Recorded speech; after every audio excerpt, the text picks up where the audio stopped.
Hi everyone, please subscribe to my channel. Blood Immortal Venerable. See playlist for other chapters and novels. I do not translate the novels. Credits goes to original translator and author of the novel. I only make it as an audiobook so it would be easier to just listen while doing other things. Credits goes to the author of the novel. I convert stories to audiobook for mental health, for multitasking purpose, for accessibility and time saving. Listening to audiobook is also beneficial for people who have disability. It improves our listening skills and improve our English comprehension, vocabulary and other things. So, thank you for listening. Thank you and thank you very much for your support. Chapter 2001, Getting Ripped Off. In the Divine Land, any group of Sanskrit words was considered to be of extraordinary value. The water of the Lorena River flowed endlessly, having existed in the Divine Land for years beyond count. In the 17th Divine Era, after tens of thousands of years had passed, heavy rain suddenly fell upon the bright mortal region where the Lorena River was. Because of this heavy rain, a section of the Lorena River collapsed. An enormous black rock then appeared in the section, 7 golden Sanskrit words engraved on its surface. And such was the origin of the 7 Sanskrit words of Lorena River.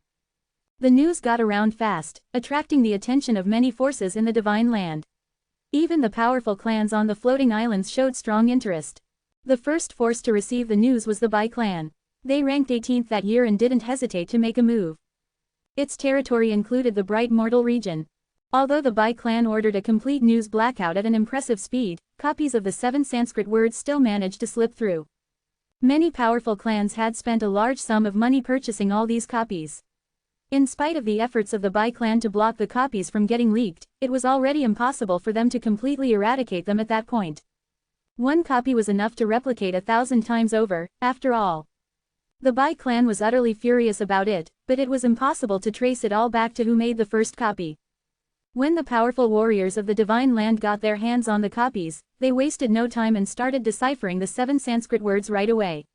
But when they began studying, the true gods, the consummate true gods, and the holy beings in the Divine Land discovered the great difficulty in deciphering the Sanskrit words. Although some rare Sanskrit words were unusually strange, there was always someone out there who could interpret some of them here and there.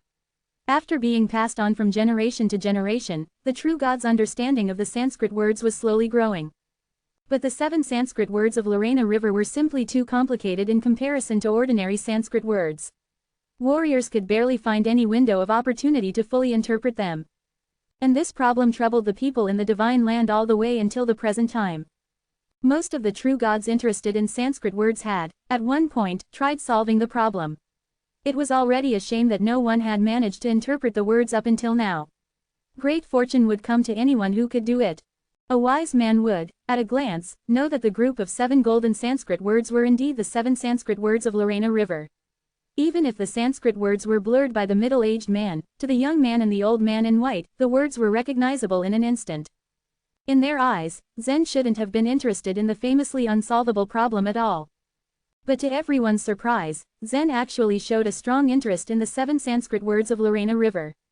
From his excited expression, he probably thought he had happened upon a great treasure that was locked up for good. The two of them were left disappointed and speechless. Where on earth did the guy come from? Though he seemed to know nothing about Sanskrit words, he could somehow speak in such an accurate comprehension as casually as ever. The young man had a glimmer of hope, thinking Zen would play a trick on the stall owner. "Hey, are you going to sell these 7 Sanskrit words?" Zen asked, squinting at the man. The thing about Sanskrit words was that, if you had no means to decipher them, they were practically worthless, save for using them as decorative pieces. According to Zen's current understanding, there were very few Sanskrit words in the Divine Land that could be cracked completely. Now, he was wondering how to haggle for the Sanskrit words at a low price. The middle-aged man, the old man in white, and the young man all had a similar thought. The people in the Divine Land unaware of the 7 Sanskrit words of Lorena River were usually all newbies who had only just entered the martial world. The stall owner thought he had found another target to rip off. The middle-aged man raised his head and opened his eyes a little wider, throwing a faint glance at Zen. He smiled coldly and said, "My 7 Sanskrit words aren't easy to get your hands on, but because I have them here with me, I'll sell them only to someone who knows their true value." "Name your price," Zen simply said, unwilling to waste any time on him. The other stretched out his hand and proudly said, 5,000 divine might coins. Upon hearing what the middle-aged man said, The vendors around widened their eyes in surprise. All of them stared at Zen in silence as if he was some idiot that had wandered into town having a strong interest in the 7 Sanskrit words of Lorena River. If it weren't for the industry's rule that forbade them from competing with each other, they'd all be happy having sent the 7 Sanskrit words of Lorena River to Zen for only 5 divine mite coins. But at the same time, they were secretly cursing the middle-aged man for his stupidity.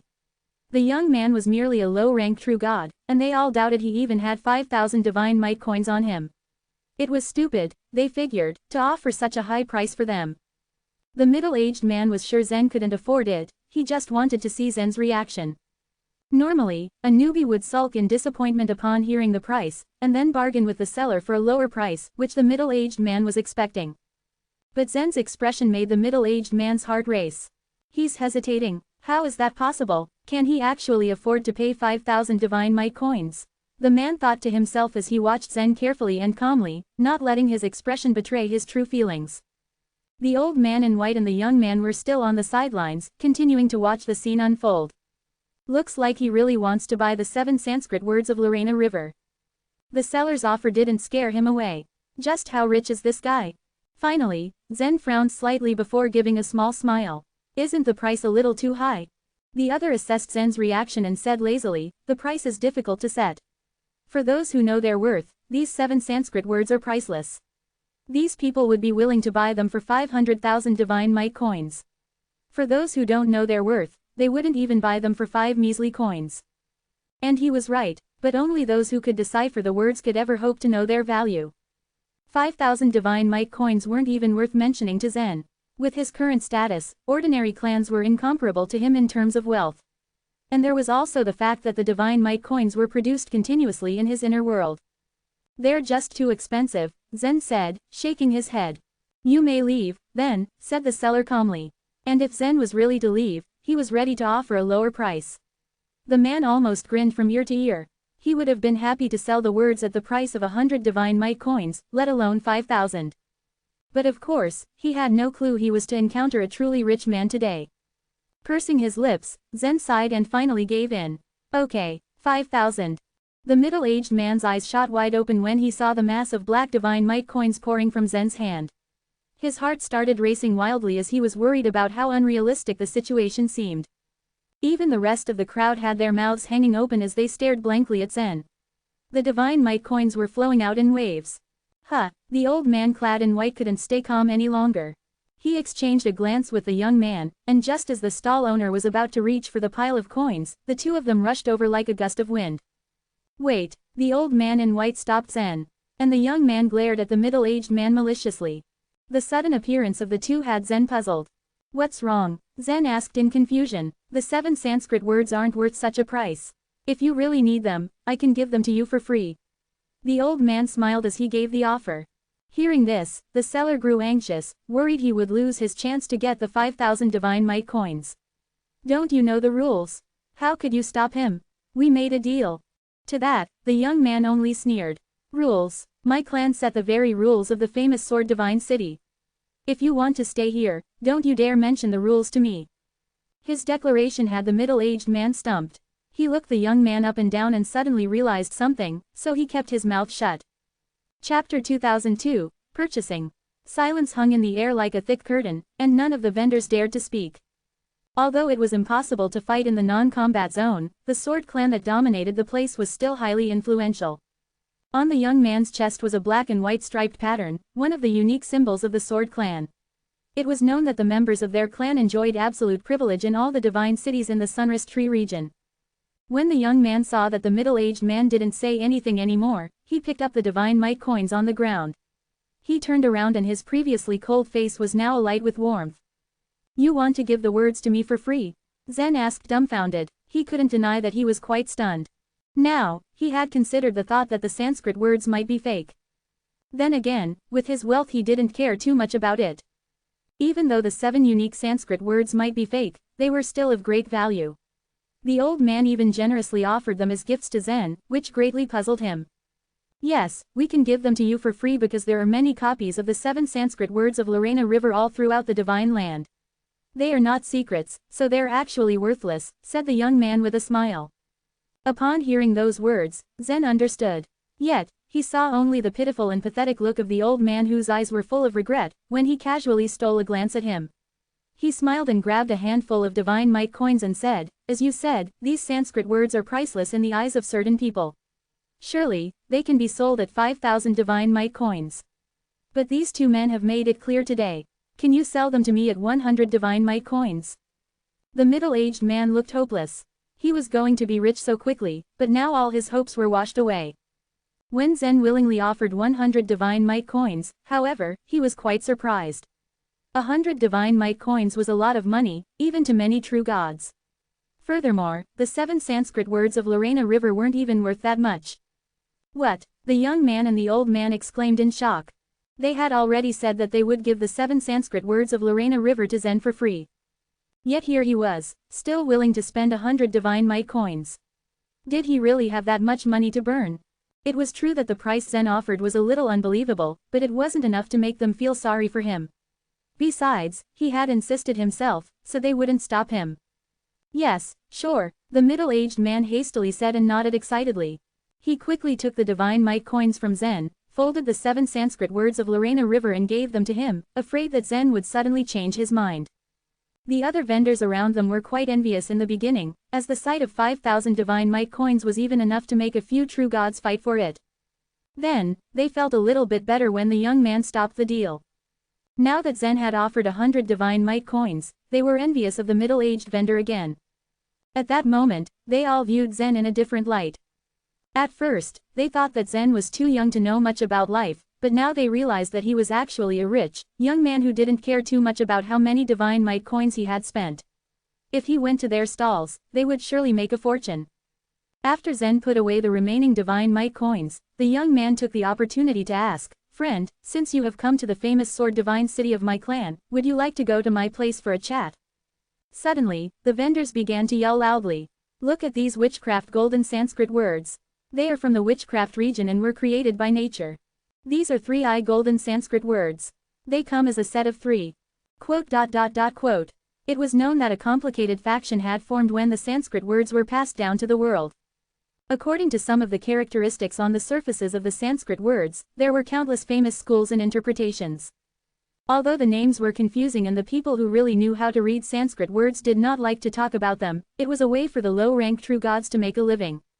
As a secondary creature that came from the universe, Zen felt it quite amused to see these true gods, who had unlimited lifespans, sell things like vendors. Truly, the rules of the divine land had created a completely different society. He also knew that those vendors only did so for their own sake. He had indeed just entered the famous sword divine city, so he had to choose some Sanskrit words to bring back. He glanced smilingly at the young man and said, "Okay, but I have to choose some Sanskrit words first." Once again, the young man and the old man looked at Zen weakly. There were many copies of Sanskrit words on the street, Sanskrit words that nobody could explain or analyze, and famous Sanskrit words. None of them was good. But since Zen had wished, the young man and the old man had to accompany him. Back then, the two of them never bothered to look at the true gods who sold Sanskrit words in the famous sword divine city. Now was their time to do so when they had to go with Zen to buy Sanskrit words. Zen didn't have a deep understanding of Sanskrit words, and his brief knowledge of them was completely from Jeffrey. They proceeded with their travel and he had chosen some Sanskrit words along the way, which were peculiar in shape or pleasing to the eye. The young man and the old man in white looked at each other and shook their heads while they went on. Zen was obviously a complete beginner to Sanskrit words, but how to explain what they saw at the city gate? "Look at this pear blossom Sanskrit word. It costs 200 divine mite coins," said a vendor with an outstretched hand. The young man smiled and said, "We have this. We'll give it to you for free later." The vendor looked down in embarrassment, but didn't say anything. "This is the dragon body Sanskrit. The strokes of the Sanskrit word are crossed forward and backward, like flying dragons in the sky. The price is 150. Quote. We also have this. It's worthless. I'll also give it to you later." The young man chuckled. As they moved along, the young man and the old man finally introduced themselves to Zen. The old man in white was called Marley Mo, and the young man's name was Hayden Mo. The most shocking thing Zen learned about them was that Hayden was the lord of the famous sword divine city. According to him, the city had a new lord, which was him, but he would still be under observation for a period of time before he could really take over the city. They walked for a bit more and Zen had selected almost 20 Sanskrit words. Hayden had stopped him every time, so he spent nothing. Hayden said that he would give Zen the copies of the Sanskrit words, which were of far better quality than what the vendors sold. Soon enough, Zen was invited to the highest sword-shaped building in the famous Sword Divine City. The hall had horizontal and vertical features, while the sword-shaped ornaments were filled with killing intent. Generally speaking, sword culture had great importance in the Sunrest Tree region.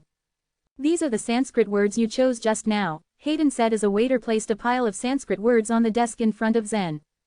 The Sanskrit words in the pile were also copies, like Hayden had said, but they were far superior in condition compared to those sold on the street.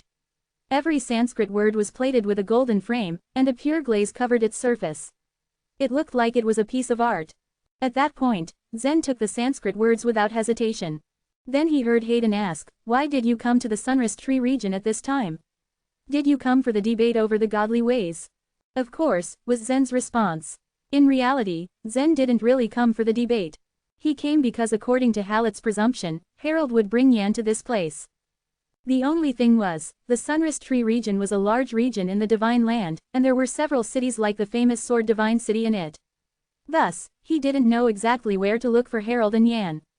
"That's great," Hayden said with a smile. "This debate is also very, very important to our sword clan." He emphasized, very, twice in a row, which made Zen feel strange. Hayden noticed that Zen looked confused as he spoke. Therefore, he asked, "Is it your first time to take part in the debate? Do you know how this debate goes?" Chapter 2003, Screening. Before coming to the Sunrest Tree region, Hallot had already informed Zen about the detailed procedures of the debate over godly ways. The number of true gods who wanted to participate was huge. Not a lot of people had the opportunity to come to the Sunrest Tree region because it was relatively far. However, there were still a few strong-minded true gods who were willing to travel thousands of miles and spend all their money just to participate in the debate. This was despite the fact that they might not even qualify. Nearly 90% of true gods would stop in a divine city and did not have the qualifications of climbing the Sunrest Tree. Try as they might, their climb would be marred with countless tests from the Sword Clan. In the end, only a few hundred would be deemed worthy and have the privilege of participating in the debate. Those who managed to get all the way to the end were mostly from powerful clans. Only a few ordinary true gods could really talk about the godly ways in the center of the Sunrest Tree. Incredibly large and mighty, the Sunrest Tree grew countless branches that took root in the sea, 87 of which extended all the way to the shore. Beside each of these 87 roots were 87 divine cities that the Sword Clan built. One of them was the famous Sword Divine City. These divine cities would serve as the basis for the temporary selection of candidates during the debates. It was there that they deliberated over those with the most potential to be sent to the Sunrest Tree. This was also one of the main tasks of every city lord. Hayden had just taken office as acting lord of the famous Sword Divine City and was eager to consolidate his position through achievements. He hoped to find around 1 or 2 qualified true gods to participate in the debate. However, this was easier said than done. The number of truly knowledgeable ordinary true gods was very few. Among those recommended by the 87 divine cities, only around 50 to 60 managed to participate. The rate was actually less than 1 in each divine city. The famous Sword Divine City was relatively remote and Hayden decided to personally participate in the selection this time. What he didn't expect was Zen's unusual behavior back when he observed with Marley at the city gate. The young man actually had the original of a golden Sanskrit word and was even able to actually convey the meanings of the 2 words sold by the gate accurately. But the moment Zen entered the city, he started acting like a rookie, which confused Hayden greatly. "I've gotten a general picture," Zen replied. "Since you came for the debate, then you should have come prepared. I was quite impressed by your comments at the city gate, but why is it that you do not know any common Sanskrit words? Do you truly not know any?" There were numerous Sanskrit words that were well renowned by anyone, and everyone but Zen didn't seem to know any of them, not even the 7 Sanskrit words of Lorena River. This confused Hayden and Marley greatly. Zen only smiled. "In my opinion, Sanskrit word is something that comes from extraordinary creatures. We can't pretend to know what we don't know. However, the true gods in the divine land forcibly interpret the Sanskrit words in their own ways and even divide them into different classes. Do they really understand these Sanskrit words?" His question stumped Marley. Across from them, Hayden suddenly clapped and had a huge grin on his face. "Not bad. Such opinion is very stirring. We should not have made up so many strange names for Sanskrit words. It is really a mistake. Zen's comments were actually what most great masters who studied Sanskrit words had observed.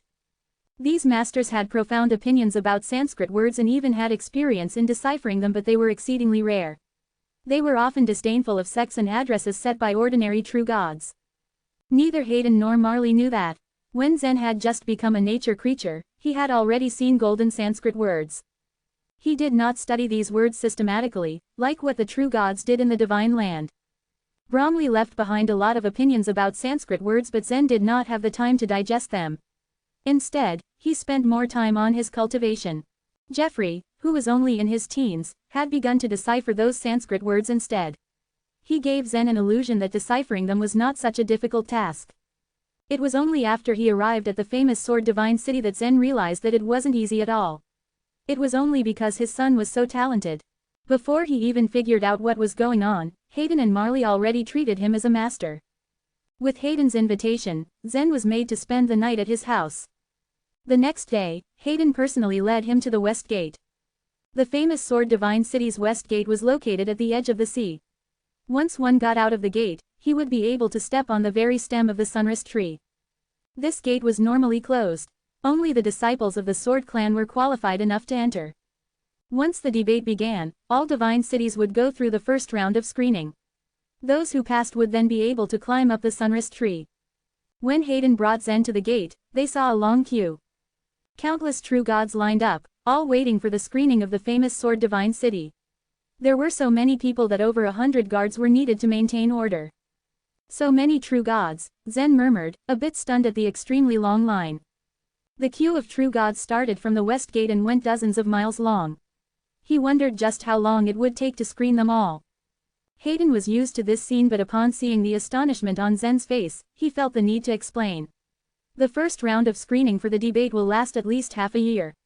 This amount is actually quite small. There are bound to be more people as time goes on until the line reaches the outer part of the city. His words rendered Zen almost speechless. So you mean to say that it will take a few months for these people to be screened? Zen asked. Hayden laughed. Not just a few months. The true gods in the front came here and lined up 2 or 3 years ago. The first ones had already lined up as soon as the last debate came to an end. That would make it around more than 10 years. It was preposterous. There's nothing we can do. Some guys aren't even here for the debate at all. They seize seats and sell to the true gods who may need it. Those in the front can easily get hundreds of divine might coins upon selling their seats to disciples of powerful clans, Hayden said helplessly. Many true gods worked hard but did not earn as many divine might coins as they would have liked. Time, however, wasn't that valuable to them. Since they could still cultivate while queuing up here, then they simply did so. Noticing the look on Zen's face, Hayden quickly gave him a reassuring smile. Relax, I personally recommend you, so there is no need to line up behind all these people. With that, he quickly took Zen past the queue. 3 true gods, dressed in white robes, sat upright in front of the West Gate. Engraved on the ground was a very strange circular array. This array was around 100 feet in diameter and its lines were made of long swords, piled up together but leaving a path in the middle.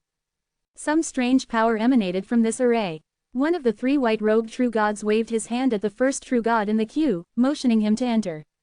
The true god momentarily paused before taking a deep breath and then stepping into the array. As he stepped into the array, all the swords began to vibrate and his body began to tremble. However, after taking the first step, he seemed to be unable to take another one. Realizing this, the true god opened his eyes and had a look of fear on his face. He quickly retreated from the array and collapsed on the ground, looking very awkward. Chapter 2004, Jump the Queue. Looking at the true god's behavior, all the other true gods present around burst into laughter. He was thoroughly embarrassed when he saw their reaction. Glaring at them, he quickly walked away. He waited for a long time, but in the end, he took only a step forward. At this rate, no one would ever be happy.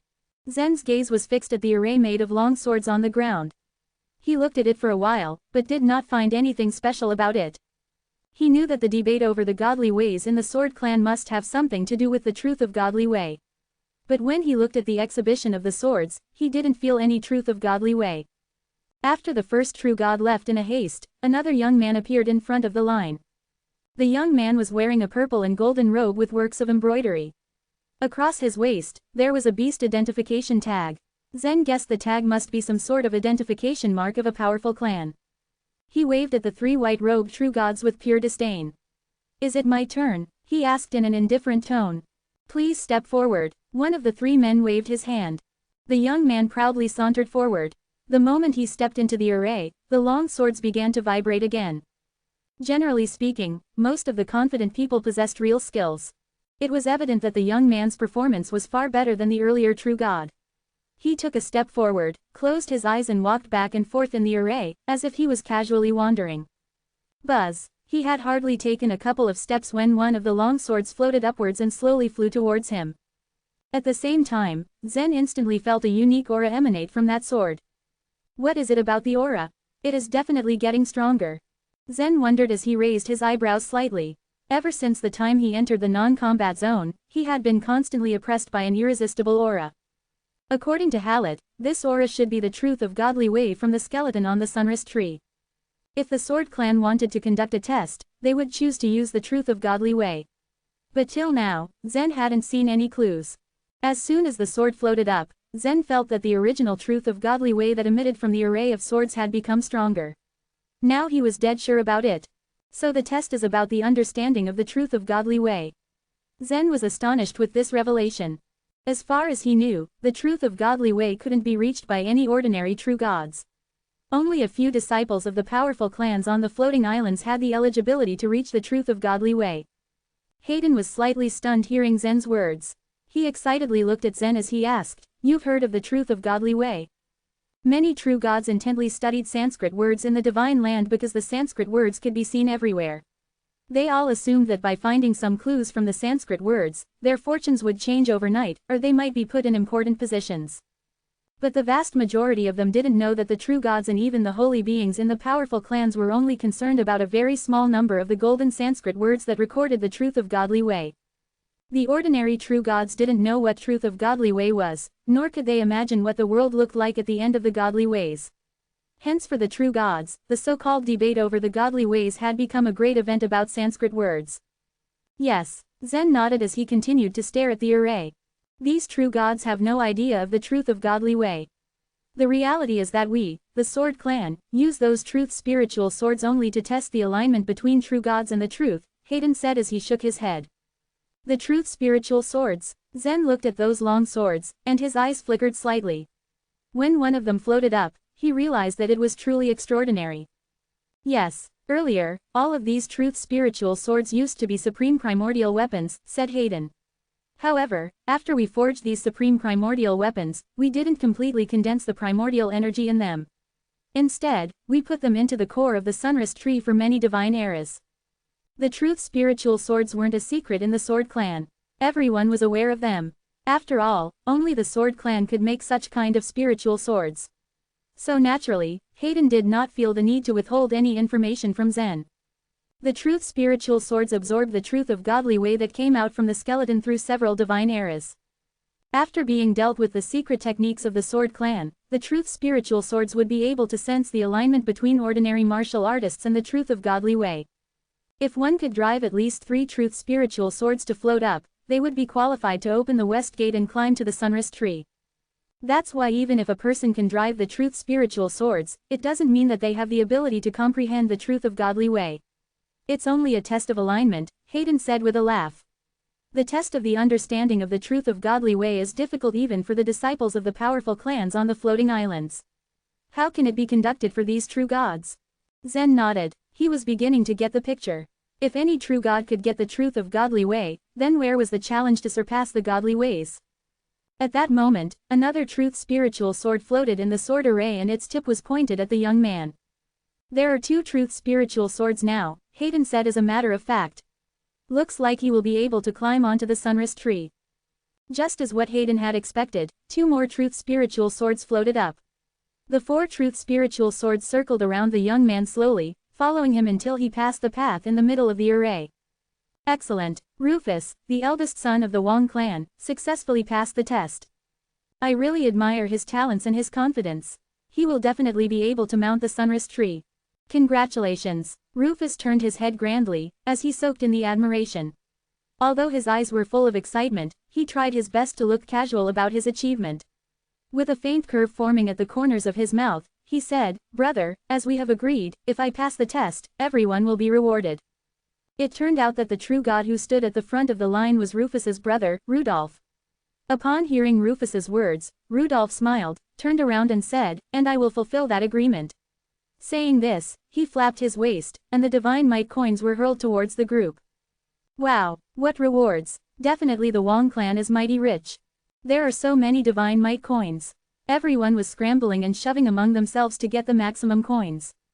Rudolph continued to hurl the coins towards the true gods. Within a short time, he had already distributed 300 to 400 divine might coins. The two members of the Wong clan are really generous. Hayden looked at them with complete disdain. The Wong clan was a first-tier clan in the Sunrise Tree region and was a powerful clan attached to the Sword clan. Rufus and Rudolph were from the direct line of the Wong clan, so they naturally inherited vast fortunes. They did not want to wait in line to participate in the debate over the godly ways. They had spent a large sum of divine might coins, so they claimed the first 2 seats in the queue. Now that Rufus had passed the test, they began celebrating by distributing the divine might coins. Seeing this, Zen just smiled and then asked, "At what level are the true gods if they can drive 4 truth spiritual swords?" "What level? They just barely scraped through the test," Hayden said in a disdainful tone. "There are totally 23 truth spiritual swords in this array. I could drive 6 of them when I was 13, and I've already driven 9 this year. Come with me." As he spoke, Hayden led Zen towards the array. After Rudolph distributed the divine might coins, it was his turn to take the test. "Rudolph, if you pass the test, you should also celebrate by distributing divine might coins." "Rudolph, you will surely pass the test." The true gods all began to shower their flattery on Rudolph, with the hope that they would get more divine might coins. Rudolph grinned back at them saying, "Sure, no problem." However, as he walked towards the array, Hayden walked past him and stood in front of him. He said indifferently, "A distinguished guest wants to take the test first. Wait till he finishes." "A distinguished guest? What do you mean by that?" Stunned, Rudolph glanced at Zen who was standing behind Hayden. Then he knew who the distinguished guest was. Both of the brothers stood there, sulking at the sudden turn of the event. Staring at Hayden, Rudolph said, "We spent a lot of divine might coins in getting the first 2 seats. Even if you are a member of the Sword clan, you just cannot allow someone to randomly jump the queue." Chapter 2005, Sword Hunting. The Wong clan was a vassal force of the Sword clan in the Sunrise Tree region. As one of the first-tier clans, the Wong clan was quite famous and enjoyed a good reputation among the rest of the clans. For so many divine eras, they had been closely related to the Sword clan. Rudolph's face darkened as he saw a young man of the Sword clan jumping the queue with another person beside him. Not far away, Rufus said, "Isn't it inappropriate for a member of the Sword clan to do so?" Noticing Hayden's clothes, both Rudolph and Rufus deduced that he belonged to the Sword clan. However, they weren't sure who he was. After all, Hayden had recently taken over the position of the city lord, so only a few people were aware of it. Rufus is right. Although the debate over the godly ways is presided over by the Sword clan, you still have to be fair. I have been waiting in the line for a year and a half. Why should that person jump the queue? The true gods standing in the line appeared quite irritated. Hearing them complain, Hayden sneered, "Why? As the lord of the famous Sword Divine City, I have the privilege to do so. If you don't accept this, then you can complain about it to the elders of your clan." "Are you the city lord? Since when did you become the lord of the famous Sword Divine City?"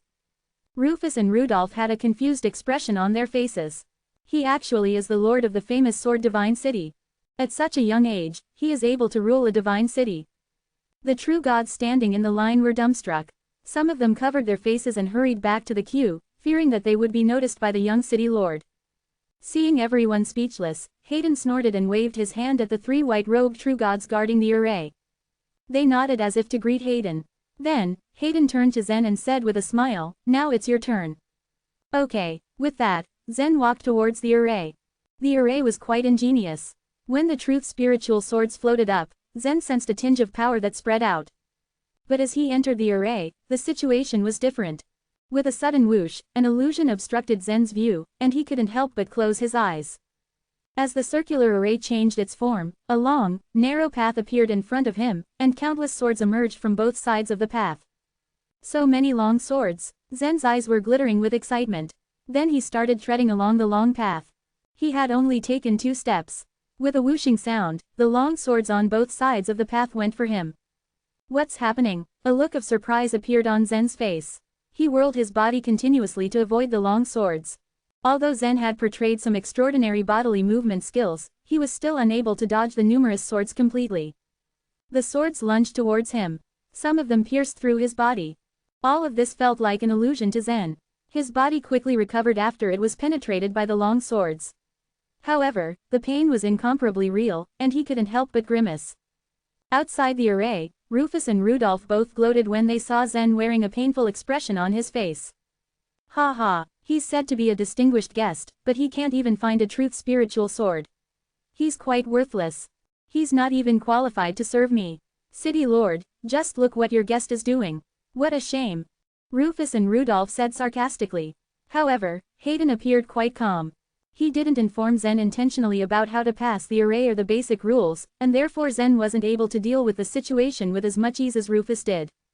He let this happen as he wanted to test Zen's real potential.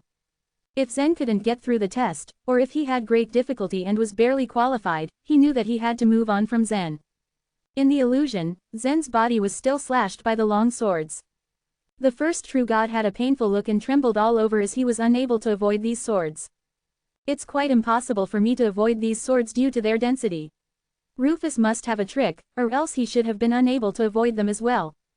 Zen thought to himself. He was sure that he'd be able to dodge the swords with the help of the truth of cultivation nature and 8 smoky melodies, but he didn't want to do so right now.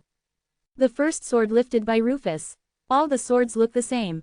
Hayden said that the truth of godly way contained in the truth spiritual swords is a little stronger than that of the non-combat zone. I see, he's testing me. Zen's eyes gleamed with excitement. He didn't try to dodge the swords, but rather let them penetrate his body. It was painful to be sliced by these swords, but it wasn't something Zen couldn't bear. After his body was stabbed through by dozens of swords, Zen's gaze slightly narrowed. It's you. A cracking sound was heard. Zen reached out and, in an instant, grabbed one of the countless long swords. This was the truth spiritual sword. At the same time, one of the 23 truth spiritual swords in the array suddenly buzzed and began to float. Its tip slowly started to spin towards Zen. He has caught the first sword and mastered the principle. It won't take him long to catch the rest of the swords, right? Hayden said with a smile. He only acquired the first sword. It's nothing out of the ordinary. He's so slow. I would have caught the third truth spiritual sword till now. Rufus and Rudolph mocked Zen.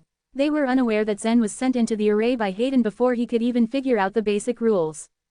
After he obtained the first truth spiritual sword, all the swords disappeared in an instant. Sure enough, a victorious smile appeared on Zen's face as he grabbed the truth spiritual sword and continued to move forward. The principle of this array used by the Sword Clan was not complex. It was to create countless illusory long swords. The truth of godly way contained in these swords was the same, coming from the momentum of the non-combat zone. However, 23 of them had been nurtured by the core of the sunrise tree, and therefore the truth of godly way present in them was a bit more. Those who were sensitive to the truth of godly way could easily differentiate between the 23 real swords and the fake ones. It feels strange. Zen felt something wasn't right after acquiring the first truth spiritual sword. The truth spiritual sword in his hand continued to vibrate violently, as if it was whining and wanted to break away from Zen's hand. Hayden, the 3 true gods in white, and the 2 brothers of the Wong clan noticed it as well. What's wrong with this truth spiritual sword? It seems like it wants to struggle to free itself from that man. This has never happened. Hayden frowned. He couldn't comprehend what was going on. The truth spiritual sword circling around Zen seemed to be resisting him. It's something out of the ordinary. Zen tightly gripped his truth spiritual sword, giving it no chance to escape. He continued to walk forward. He had only taken a few steps when he was attacked by more truth spiritual swords. This time, Zen knew how to react. He lowered his body, and with a flash, he had discerned the subtle differences in the swords with his keen senses. Then he stretched out his hand as fast as lightning and grabbed the second sword easily. Again, the dense swords disappeared. However, this sword also tried to break free of Zen. But Zen didn't pay any heed to it. He clutched the sword under his arm and dashed forward. A few seconds later, the third truth spiritual sword appeared in his hand, and at the same time, a fork appeared in front of him, which was the way out of the array. Chapter 2006, The Skill. Hayden had told Zen that catching 3 truth spiritual swords meant that he had passed the test. And now, there was a fork in the path. Previously, after Rufus had caught 4 truth spiritual swords, he had known that he couldn't catch the 5th one and had voluntarily withdrawn. Should I go out? Zen hesitated for a while. He didn't need to prove anything here. But the test might determine how far he would go on the sunrise tree, although Hayden hadn't told him clearly. Yan's face appeared in his mind. If Harold brought her into the non-combat zone, would she enter the core of the sunrise tree just like the disciples of powerful clans, or climb up through a divine city, step by step? As he thought this, Zen smiled and continued on his way. He had barely taken a step forward when more swords rose from both sides of the path and attacked him. Zen remained calm. Before he knew it, more swords came stabbing at him. Zen frowned. As he walked further and further along the path, the pain that the long swords brought to him seemed to intensify. This meant that the rest of the path would get more difficult with each stretch. The pain was unbearable, and directly affected the soul with the power of the array. After being stabbed several times, Zen's body leaned sideways, his eyes fixed on one particular long sword. With a gentle flick of his hand, he grabbed a truth spiritual sword from among the swords. It has been a painful experience, trying to get the 4th sword. And Hayden, only a mid-rank true god, had actually obtained 9 truth spiritual swords. Zen looked at the path that extended into the distance, and saw the numerous swords on both sides. He knew that even if his ability to endure pain was extremely great, he would not be able to withstand it in the end. Outside the array, he has gotten the 4th sword, said Hayden, as he looked at Zen in the array with a smile on his face. He had deliberately not made the rules clear. He hadn't given Zen the chance to stay in contact with others, nor had he allowed him to understand the rules. In fact, the result of taking 3 swords was the same as taking 23 ones. This was only a simple test, and the first round was only to make sure that most of the weak true gods remained outside the sunrise tree. If Zen had known it beforehand, he would have left the array once he had obtained the 3rd sword. You're a person who likes challenges. However, getting swords like this won't last long, Hayden said, his voice low as he stared at Zen. He was expecting something from him. The 2 young masters from the Wong clan were getting angrier by the minute as they watched the 4 truth spiritual swords floating beside Zen. He has gotten only 4 swords and his speed is too slow. It's not a big deal, said Rudolph in a cold voice. But although Zen was slow, he did not choose to give up. Everyone watched Zen stop for a while. And then, he suddenly took a step forward and a step backward. He had captured one of the truth spiritual swords in the array. The 5th sword. The 3 true gods in white robes, who were in charge of the array, were stunned. They all looked at Hayden. He has found the secret. I didn't teach him that, Hayden said excitedly. He is such a shrewd guy. Others might not know much about it, but Hayden knew it best. If one bore the pain forcibly in order to get the truth spiritual swords, his soul wouldn't be able to bear the pain when he got to the 6th or the 7th sword. He would faint and be kicked out of the array like the first true god who had failed. There was a method that one had to figure out in order to catch more truth spiritual swords. Back then, Hayden had to go through a lot of tests in the array before he had gradually found out what the method was. But now, it seemed that Zen already figured it out in a short period of time. Inside the array, Zen rushed forward. He had observed the path closely and had found that it had a gap, a blind spot between the 4th sword and the 5th sword. This blind spot was narrow. But if Zen stood sideways in there, the long swords that were being shot from both sides of the path wouldn't be able to touch him. So after he had rushed into the area containing the 5th sword, he did not stop. Instead, he continued to run wild along the path and hid himself in the blind spot that connected the 5th and the 6th swords. He then quickly locked the truth spiritual sword among the flying swords and found a way to return to the path, while grabbing the 5th truth spiritual sword from the rain of swords. He walked back and forth on the path, but people outside the array only saw him take 2 steps forward and 1 step backward before he obtained a truth spiritual sword.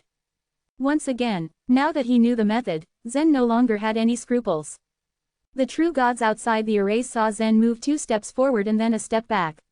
And then, a truth spiritual sword was buzzing into the air. His speed was amazing, to say the least. He had soon got 7 swords. 8, 9. The 3 white-robed true gods in charge of the array would usually test tens of thousands of true gods a day. Among such a large number of true gods being tested, there were always a number of amazingly talented people, and the 3 were now immune to this fact. But the more truth spiritual swords the true gods got, the slower their speed was. On the contrary, Zen's speed was increasing in an abnormal manner. What was more, the truth spiritual swords weren't following Zen willingly in the illusion. Zen was holding them under his arms and they were wriggling, wanting to break free. Why are these truth spiritual swords rejecting him so strongly? That can't be true. The truth spiritual swords don't have their own consciousness. They just have a little more truth of godly way than ordinary treasures. Could it be that different kinds of truth of godly way repel each other? In other words, has this person practiced another kind of truth of godly way? I've heard about this. A true god in a white robe came to this conclusion. That's impossible. You think too highly of him, another white-robed true god said, denying this theory unhesitatingly. For the truth spiritual swords to repel him, he has to cultivate another truth of godly way to an extremely high level. There were very few true gods in the divine land who were qualified enough to cultivate the truth of godly way. A few true gods of humble birth had cultivated the truth of godly way by chance, but they usually knew just a few words.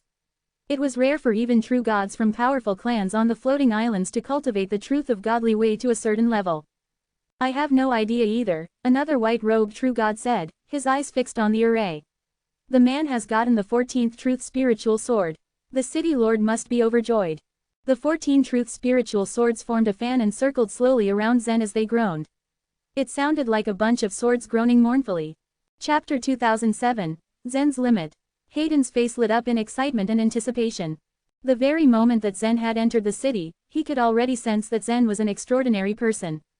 Yet he had never expected that Zen would collect the 14 truth spiritual swords with such ease.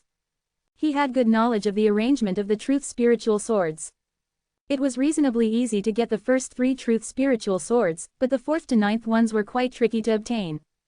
As for the 10th to 17th truth spiritual swords, the difficulty was a whole different level altogether. The last time Hayden had attempted to collect them, he had gotten hit simultaneously by 3 long swords while going for the 10th truth spiritual sword. Then he had blacked out and gotten kicked out of the array. His personal best as of today was still only 9 truth spiritual swords. Zen had already obtained 14 swords, and it didn't seem hard for him to get 17. Among the 87 divine cities in the Sunrise Tree region, very few true gods were able to grab 17 truth spiritual swords. This guy, he would be perfect to participate in the debate over the godly ways. If he could participate in the debate, then my authority as the new city lord would be guaranteed and I would be able to ask my uncle for some rewards. As Hayden was lost in his thoughts, Marley walked up to him and asked, "How's it going?" Marley had been busy with some personal affairs, thus the late arrival. He too was very curious about the performance of the young true god who had just arrived the day before. "See for yourself." Hayden pointed at the direction of the array happily. Marley had expected Zen's performance to be above average. At the very least, he should be able to pass the test of the array. But if Zen couldn't even get the qualification to get onto the Sunrise Wood, then he would have to admit that he had overestimated Zen. As his eyes followed the direction of Hayden's finger, the expression on his face froze. He saw Zen taking 2 steps forward and 1 step backward before a truth spiritual sword floated up and joined the other swords which fanned out and spiraled around him. What? He managed to grab so many? Marley shouted with disbelief when he finally got over his shock. He started counting, 1, 2, 3. 15 now. Don't bother counting. The kid still seems to feel no pressure at all, Hayden cut him off. If he can do it so effortlessly, does that mean? Is it possible? Do you think he can grab 17 swords? Marley asked. A delighted smile spread across Hayden's lips as he replied, I think so. I bet 17 is his limit. That's good, Marley said with a short laugh. The scene in front of him was indeed something out of his expectations. He initially thought that Zen would be able to grab 9 truth spiritual swords at most as Hayden did. He had never expected that Zen could make it to this point. But what's wrong with the truth spiritual swords? Why do they keep ringing like that? Marley suddenly noticed the oddity and asked Hayden. Hayden shrugged. Who knows, maybe he used some special skills that we don't know.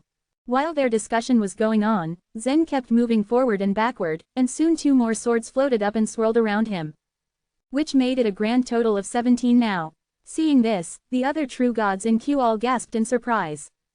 I really didn't expect this low-rank true god to be so extraordinary. He looks like an ordinary man, but in such a short period of time, he has already grabbed 17 truth spiritual swords. He's amazing. Is he qualified to participate in the debate over the godly ways? I've heard that only less than 200 true gods in the 87 cities of the Sword Clan could grab 17 swords. About 50 of them are qualified to participate in the debate over the godly ways and compete against the geniuses from the large clans on the floating islands. This guy has at least 25% of probability to participate in the debate. For most true gods, their chances of participating in the debate over the godly ways were too slim.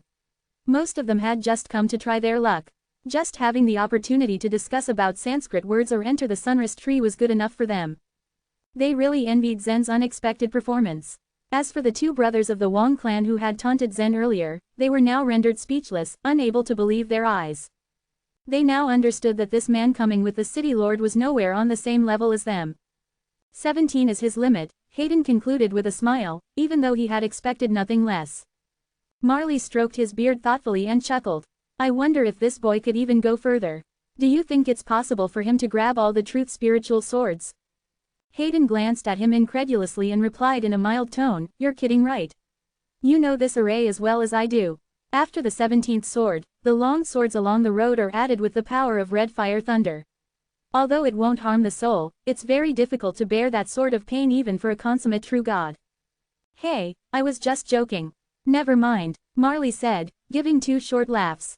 In the history of the famous sword divine city, there had only been 3 true gods that had managed to grab more than 17 swords. 2 of them had made it to 18, and the last one had managed to get 20. The true god who had grabbed 20 swords was a member of the Sword clan.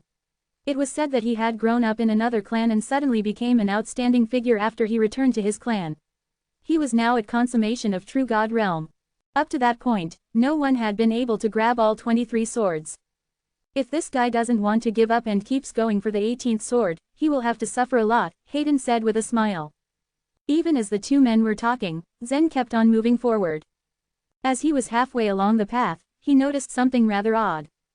Amongst the rain of swords along the road, there were flashes of red lightning, and the speed of these swords seemed to be boosted even more compared to the previous ones. Puff! Before he could reach the blind spot ahead, he was hit by a truth spiritual sword. Crack! As he was penetrated by the long sword, Zen felt an unbearable pain in his soul. In a flash, he felt that his head was about to explode. The pain almost reached the depths of his soul, and was absolutely unbearable. His strong willpower seemed to disappear in the face of such pain. Even so, Zen fought through the intense pain and struggled towards the blind spot. His body shook uncontrollably. What the hell is that? After making sure that his soul was unhurt, Zen took a closer look at the red swords and couldn't help but shout. Hayden and Marley observed Zen's trembling body and smiled at each other in anticipation. After a long while, the pain deep in his soul slowly disappeared. Then he looked back at the truth spiritual swords with an intense look. He had planned to grab all the truth spiritual swords with the same speedy method, but he finally realized that it would be no easy feat. If he got stabbed by the swords another 3 times, he would definitely black out. Should I give up? He wondered. He knew that he had done well enough and had far exceeded the requirements of entering the Sunrest Wood. But as he looked at the truth spiritual swords shuttling back and forth, he was overcome by his stubbornness. Chapter 2008, Accidental Injury. With Zen's current speed, it was impossible to completely dodge the rain of swords coming straight at him. If he used the Jade Seal, however, he'd be capable of dodging the rain of swords with ease. After all, those bugs could devour an entire period of time in which Zen was invincible. It was only natural that Zen wasn't quite so willing to make use of the Jade Seal that easily. Another technique that he could rely on in this moment was the truth of cultivation nature, of course. Originally, he didn't want to use the truth of godly way now. Needless to say, having come this far, he definitely wasn't going to give up this early. As soon as this thought came to his mind, Zen began to make his move. Less than a second later, a tiny strand of truth of godly way began slowly circling around his body. The truth of godly way wasn't a cultivation method, but a deep understanding of the godly way instead. If the truth of godly way was combined with any other cultivation method, it would thus have a very magical and unique effect. In fact, Zen had already tested this himself before. 8 smoky melodies. Zen roared at once. After summoning just a hint of truth of godly way, Zen flew backward with might. Right then, he looked like he had no bones in his body whatsoever, as if he were a slowly flowing liquid. Even though the flying swords were coming at him extremely fast and were densely packed, they did not form an inescapable wall, after all. Directly from the rain of the swords, Zen penetrated out in a very weird gesture. On the one hand, if someone were to stand within the magic array at this very moment, they'd see that Zen's body had contorted, like a fried dough twist, in a completely inhuman shape. On the other hand though, in the eyes of people outside the magic array, there was nothing unusual with this scene. I can see it. A satisfied smile appeared on Zen's face as he shouted aloud. He identified the truth spiritual sword from the Rain of Swords and removed it immediately. Now that Zen had already used the truth of godly way, he no longer hesitated when doing so again. He didn't even search for a place to avoid the Rain of Swords. After fusing the truth of godly way with the 8 smoky melodies, he resembled a fish swimming through water, freely shuttling through the Rain of Swords. Thanks to the combination of techniques, his speed of grabbing the truth spiritual swords had increased tenfold, at least. Hayden and Marley were pretty convinced that Zen would only be capable of retrieving 17 truth spiritual swords. More so, they were ready to watch him suffer. Hence, they did nothing but wait patiently. From where they were standing, they noticed a strange wave coming from Zen's body in the magic array. Before they even had the time to think about what this wave was, Zen took a step back, and under the buzzing of the few truth spiritual swords on the ground, they floated upward. What? No way. He grabbed the 18th one. He must really be suffering great pain with his strong will, Hayden exclaimed in astonishment. Marley wanted to agree with Hayden. He opened his mouth to speak but didn't have the time to utter a single word. Suddenly, the 19th truth spiritual sword flew high into the air. What? Hayden didn't have the chance to finish his sentence, either. The 20th truth spiritual sword went flying into the air. Hayden said nothing more. Simply put, he was at a loss for words. Marley also looked at Zen solemnly, although he had a glimmer of hope in his eyes. Before this all started, he had said jokingly that Zen might be capable of grabbing 23 truth spiritual swords, but he wasn't serious.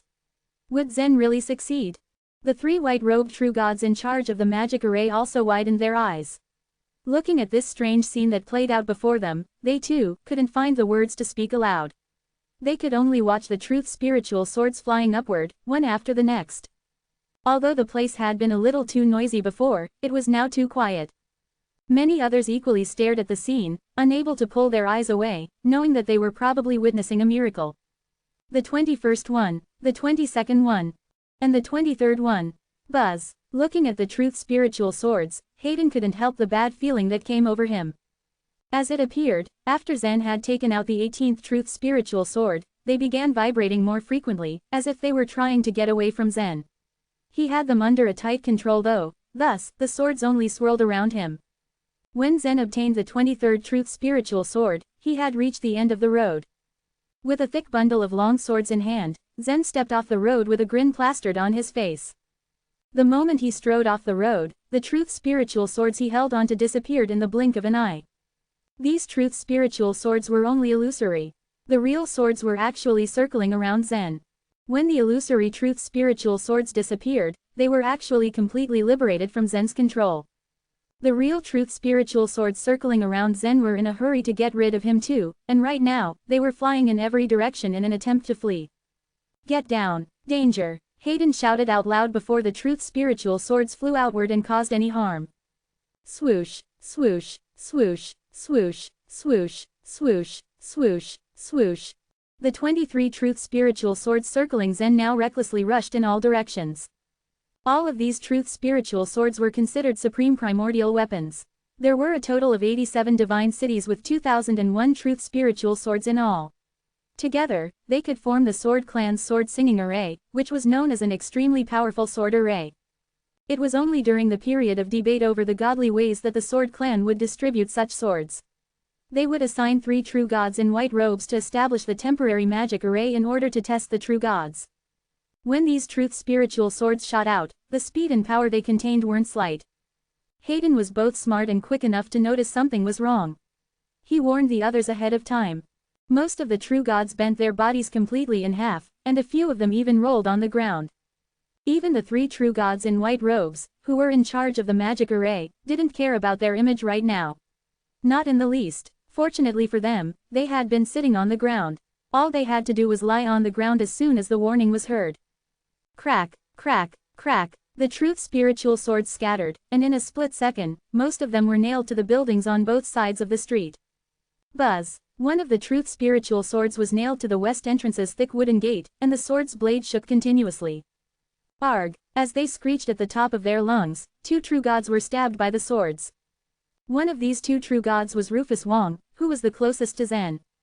From his position on his stomach, Hayden glanced at the true gods who had been stabbed, and he let out a sigh of relief. Neither of them was hit in their vital parts.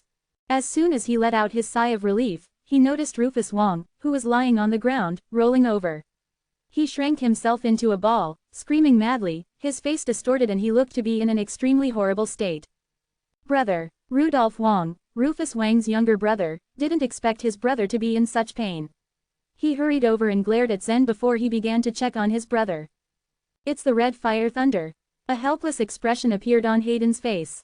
The 18th to 23rd truth spiritual swords had the nature with the illusory swords in the magic array. In other words, this meant that they possessed the red fire thunder. Touching the sword in the magic array was alright, but now that the sword had hit Rufus Wong, it had released the red fire thunder. Now that the red fire thunder had penetrated into his body, Rufus Wong would undoubtedly have a hard time. Zen, on the other hand, stood at the edge of the magic array, still a little stunned. As soon as he came out, he saw the truth spiritual swords shooting out, and he felt as though he was at a loss. When he came to his senses, the first thing he noticed were the 2 true gods lying on the ground. Chapter 2009, A Faint Light. As he lay on the ground, Rufus convulsed for a long period of time before he came back to his senses. Fortunately for him, the red fire thunder hadn't hurt him severely, but the pain it caused was enough for him to remember it for a lifetime. As he watched the scene, Rudolph only grew more and more furious.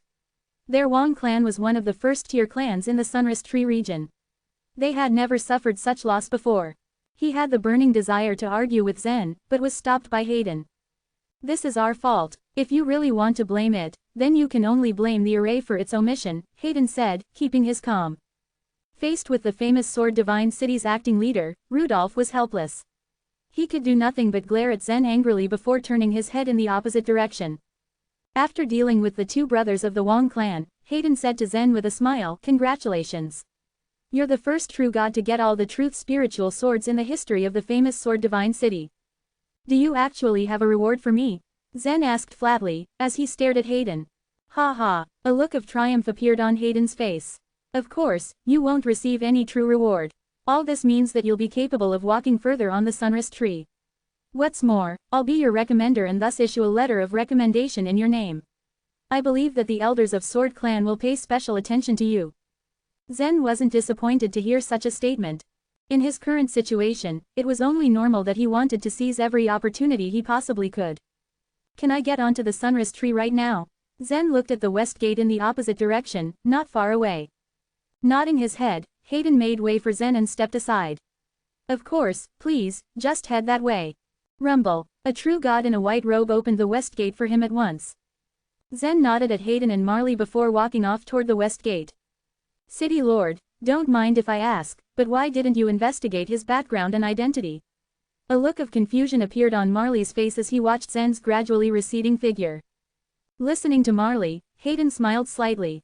Then he said, such a fellow is destined to be somebody. I'd bet that he is most likely the son of a holy being.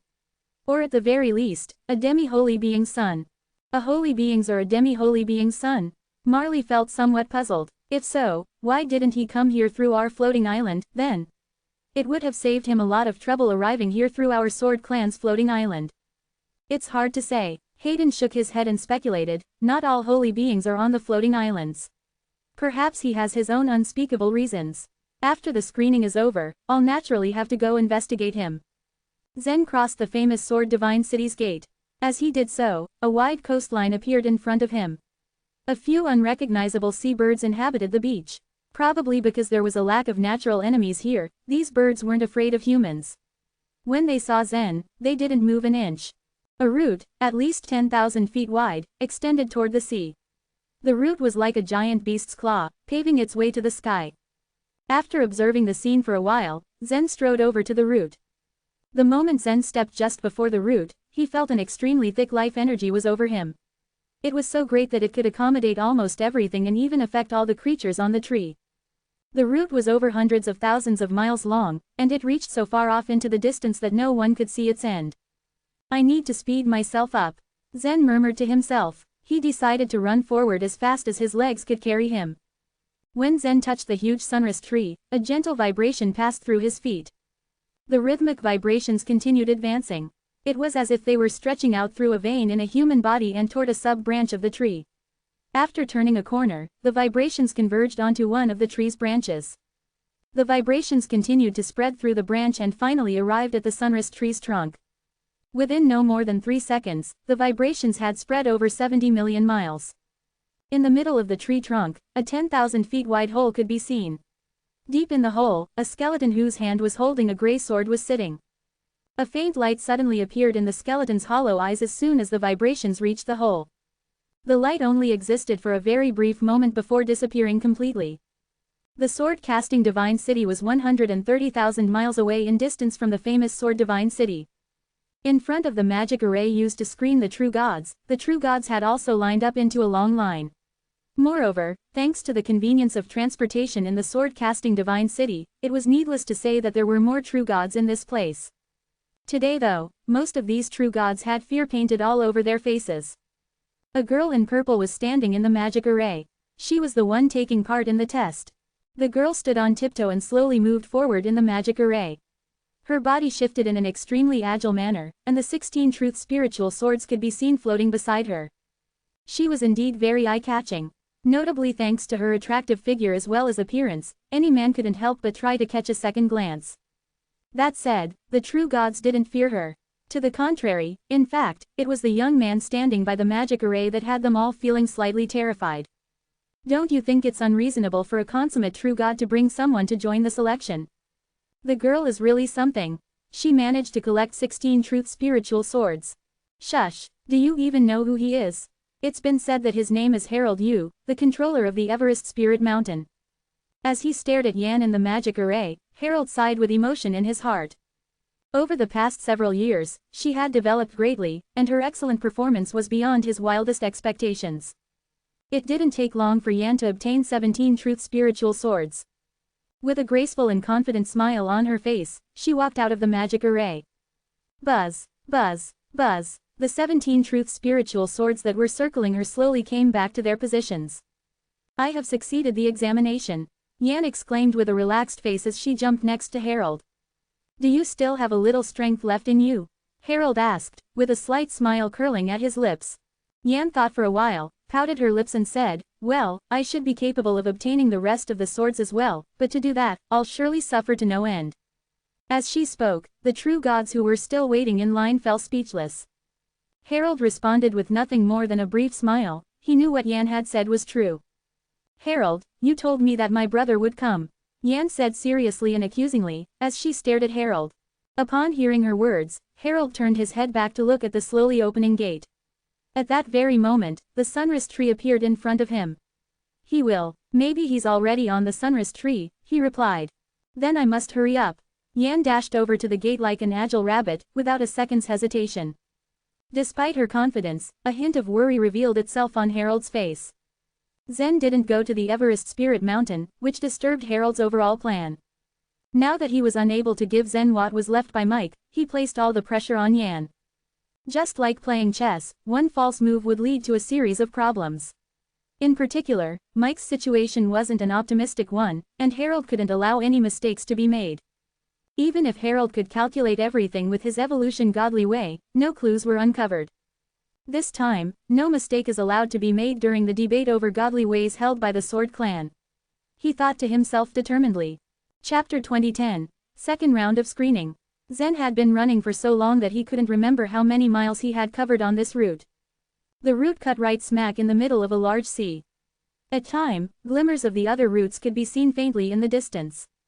As he continued his way deeper and deeper along the route, the surrounding scenery became paler and paler. On his way, he occasionally met a few true gods.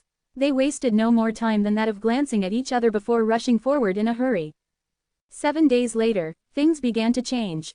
The route, at least 10,000 feet wide, now gathered on a wider branch. More and more members of the Sword Clan gathered here on this branch. Every 100 miles or so, Zen would meet 1 or 2 true gods of the Sword Clan. The true gods of Sword Clan sat upright on the branch's edge, while stabbing their long swords into it.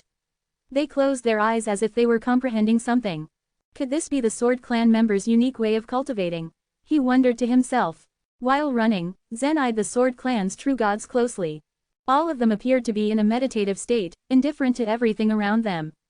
Most importantly, no one paid any attention to Zen whatsoever. 4 more days of journey passed.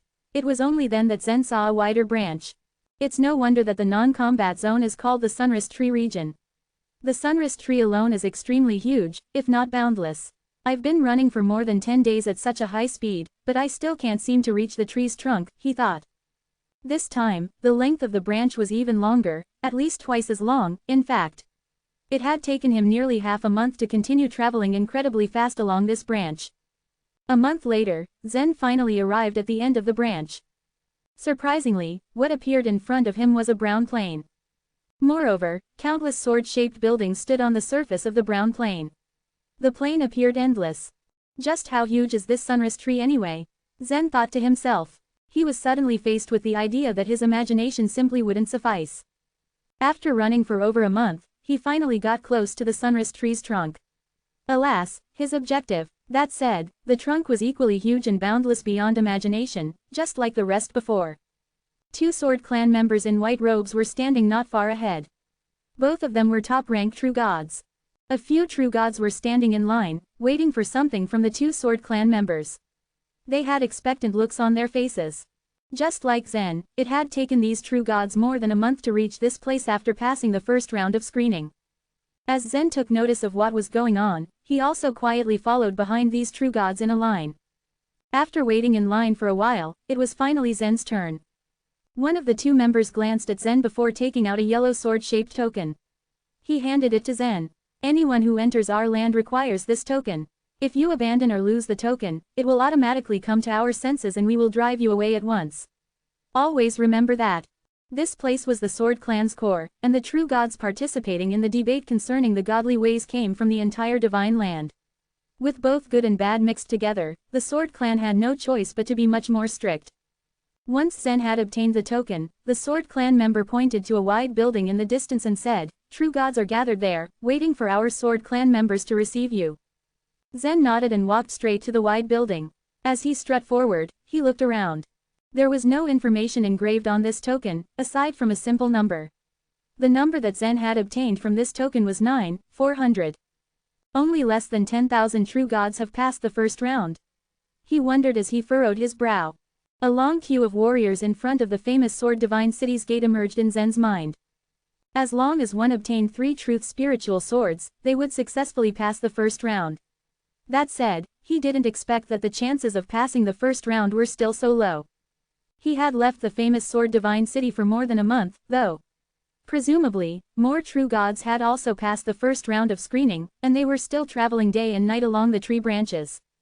Holding the token, Zen entered the wide building and quickly noticed that the hall was densely packed with many true gods, either sitting or standing around. The moment he stepped inside, the true gods' gazes quietly swept past Zen. It was safe to say that there was no such thing as a low-rank true god who could pass the second round of screening. Although the first round of screening had nothing to do with cultivation, the more talented one was, the more chances they had of passing. 90% of the people in the hall, if not more, had the cultivation base of a top-rank true god. Therefore, when they looked at Zen, most of them were rather surprised. Zen clearly knew what these people were thinking of him. Ignoring their gazes, he found a corner in the hall and leaned against it, waiting quietly. It wasn't long after he pressed his back against the wall that a voice came over and said, "Hey, brat.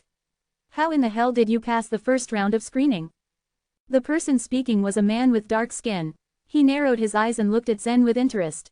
Zen was, after all, the only low-rank true god in this entire hall. With a little luck, Zen replied concisely. "Ha ha, I'm afraid it's more than luck," replied the dark-skinned man, with a laugh. "Tell me, how many swords did you snatch?" No comment. Zen shook his head, disregarding the man's question. Hearing Zen's tough words, the dark-skinned man revealed an unpleasant expression. He pulled a long face and immediately said, "The first round of screening can eliminate 99% of participants. The second round can eliminate another 99% too. Though you might have been lucky once, I'm afraid you won't ever be as lucky in the second round." Zen did nothing more than shrug his shoulders and didn't even offer him the satisfaction of a final comment. Almost 10 hours had passed, and yet, the members of the Sword Clan had never come as expected. Fortunately, these true gods were people of great patience. They could only hear a few faint sounds from time to time. Most of them simply closed their eyes and turned a deaf ear to everything around them. Outside the hall, the true gods who had recently obtained their tokens walked in one after another. Although the hall was very spacious, it became rather compact as the thousands of warriors accumulated inside. A little more than 20 hours later, an old man in a white robe finally appeared on the other side of the hall. The moment he appeared, he caught everyone's attention. The hall fell silent aside from a few whispers. A consummate true god. Someone hushed under their breath. It's a Sword Clan's consummate true god. Someone else whispered. Wow, there were very few true gods who would ever reach such level of consummation in the divine land. Even in the first-tier clans, not many of them actually had a consummate true god. The Sword Clan was still the second-ranked clan among the powerful clans on the floating islands. It wasn't strange that a consummate true god had appeared here in the Sunrise Tree region. Thank you all for walking thousands of miles or more in order to come to our Sunrise Tree region. Sorry to keep you waiting for me, the old man said as he cupped his hands toward the crowd. The consummate true god spoke in a courteous manner, which made the group of true gods feel flattered and comfortable. Since you were capable of passing the first round of the Sword Clan selection, you are very sensitive to truth spiritual swords, the old man continued. But our Sword Clan only has a few places vacant, and thus by convention, we must hold the second round of screening. If any of you can pass the second round of screening, then you will be considered indispensable at this year's debate over the godly ways.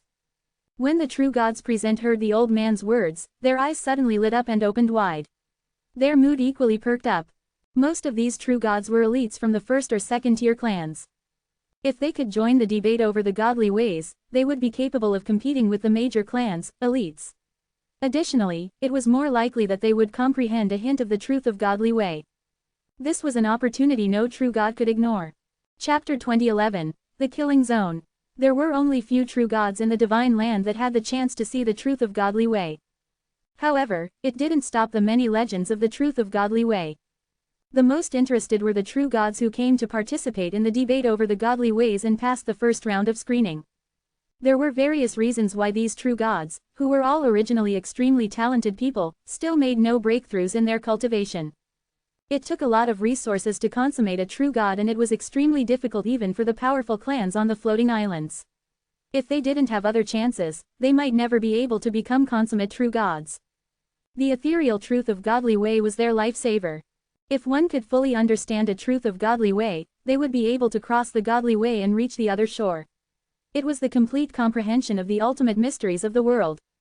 Various rumors had spread among the true gods. Later on, many opinions were formed about the truth of godly way. Through sheer coincidence, there had been a few true gods who managed to decipher one or two sentences of the abridged versions of the truth of godly way. They all claimed that they were enchanted and felt wonderful as they read.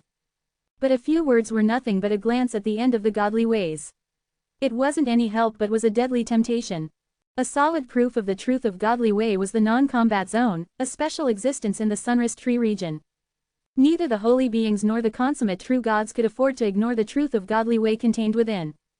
The Sword Clan took advantage of the true gods' intense yearning for the place to hold a debate over the godly ways every few years. Many true gods who studied Sanskrit words would participate in the debate, but most of them couldn't pass the first round of screening.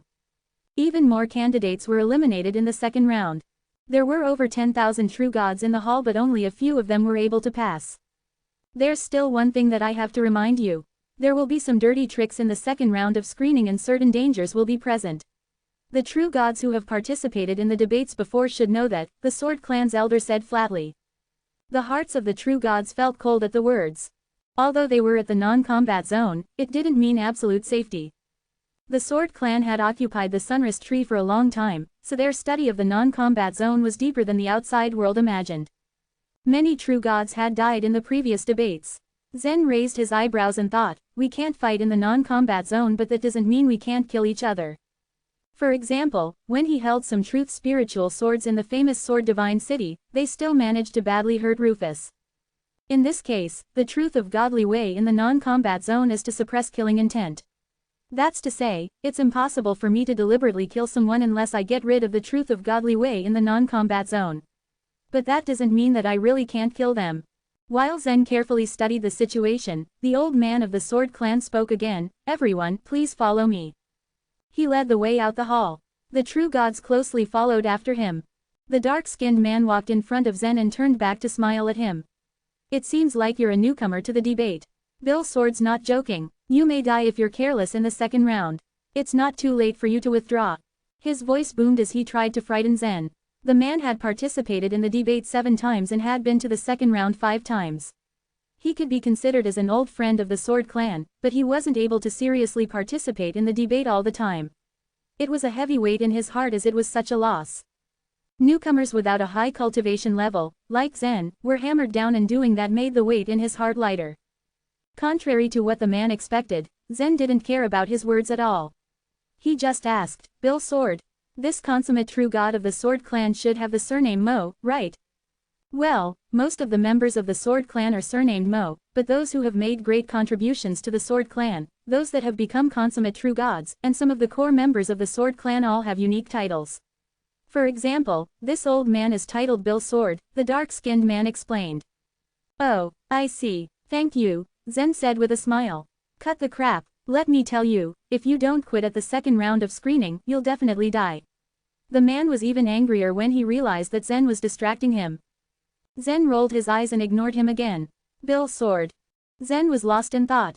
There was a skeleton of a consummate true god of the Sword clan in the jade seal that Zen had taken. The owner of the skeleton was Mikhail Sword. If he could find the opportunity, Zen would definitely return Mikhail's dead body to the Sword clan. The dark-skinned man didn't know what Zen was thinking about.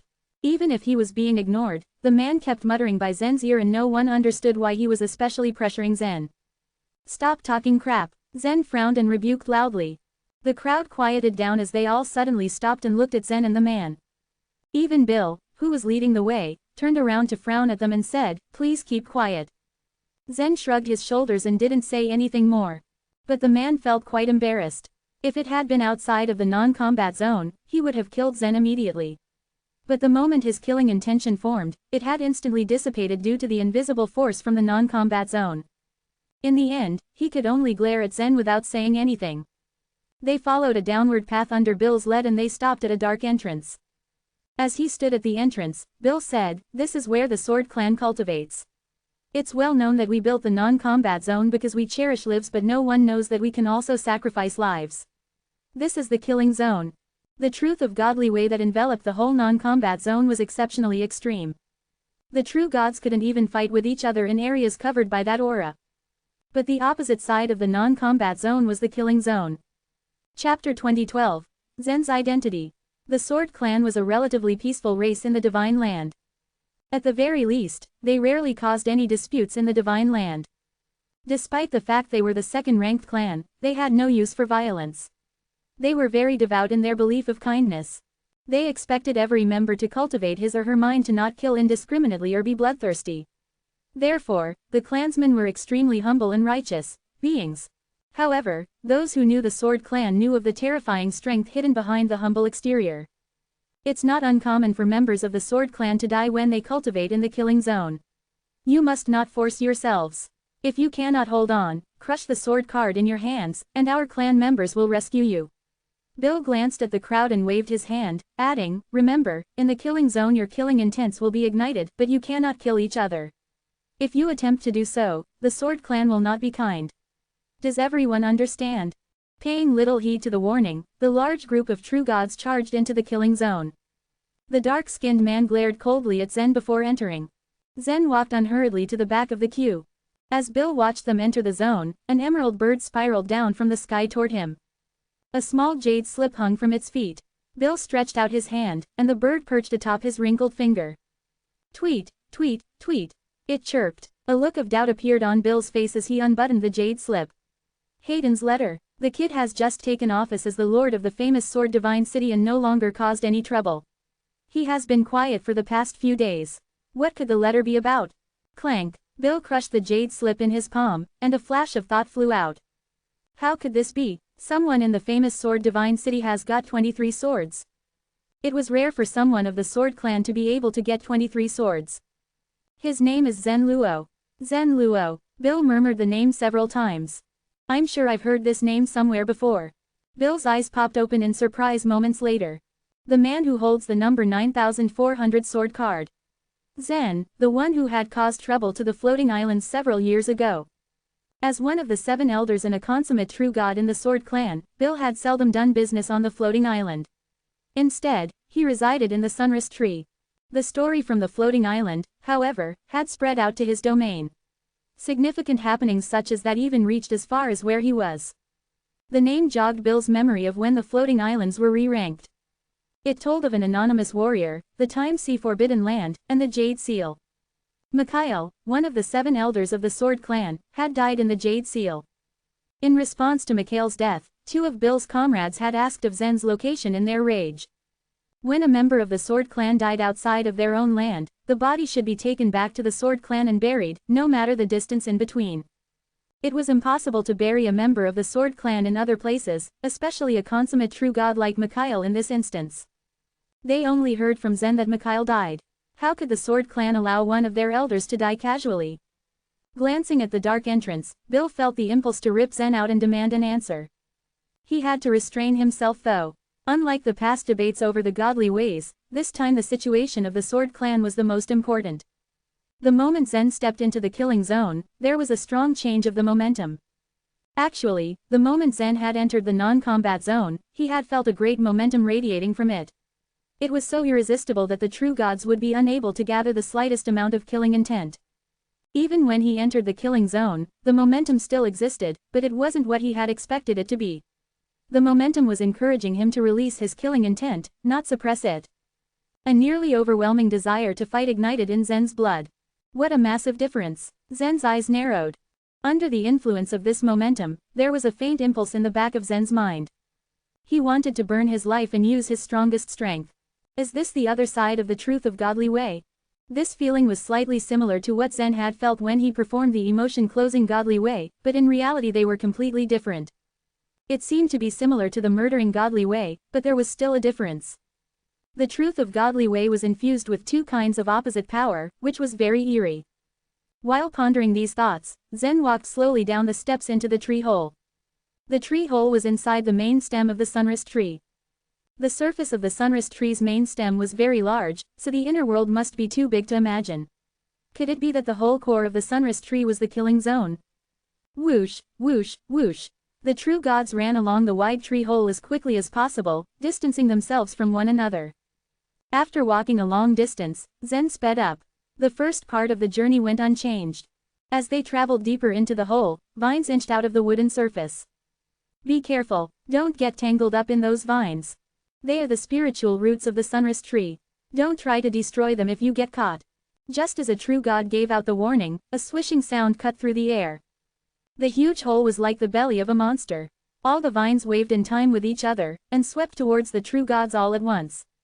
If the creatures in the divine land were to be ranked, the 4 great divine trees would be the top creatures in the divine land. Among the 4 great divine trees, 3 wouldn't attack any living beings on their own, especially the Sunrise Tree.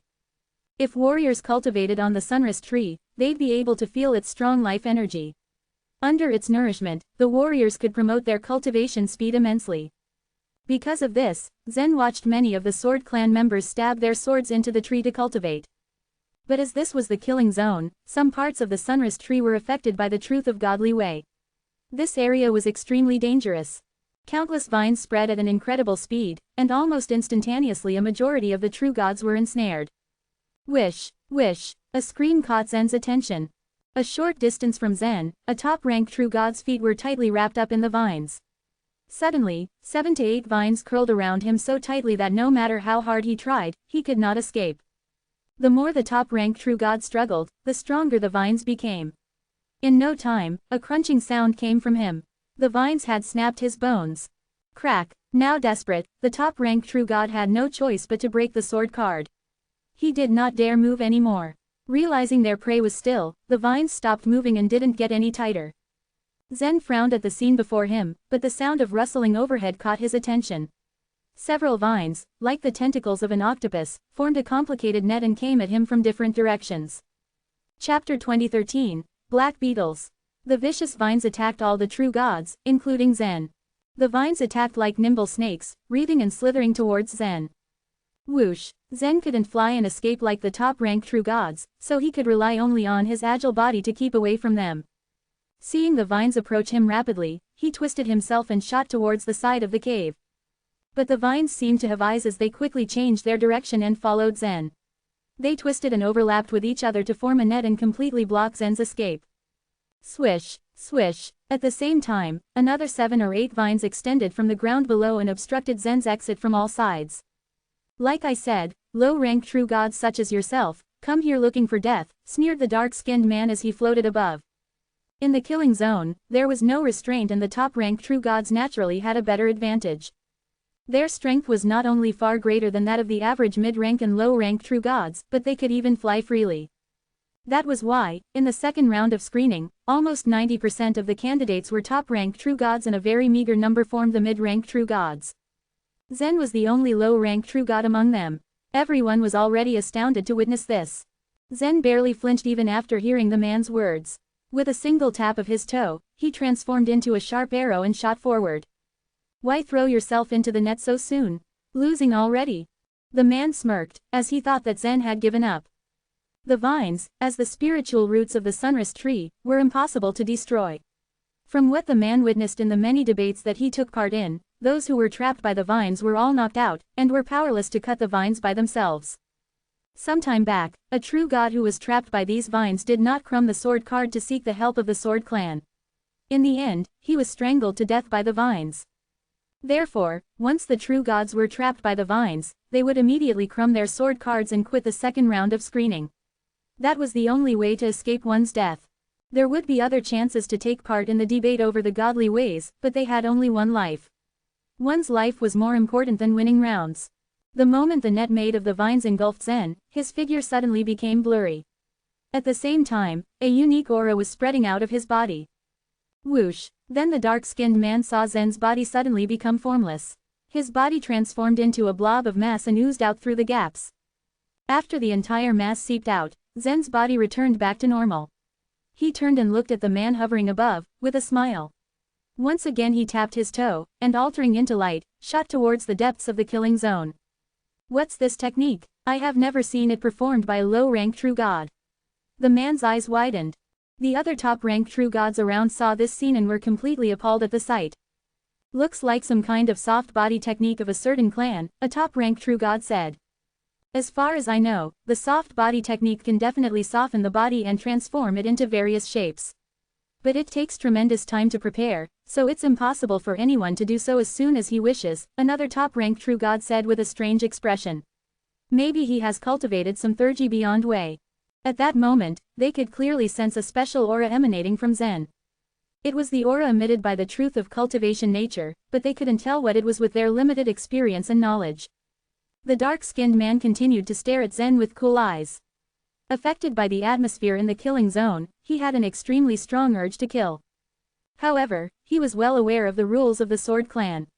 Bill had already warned them that if they fought here, the consequences could be severe. If he had the chance, he would definitely kill Zen.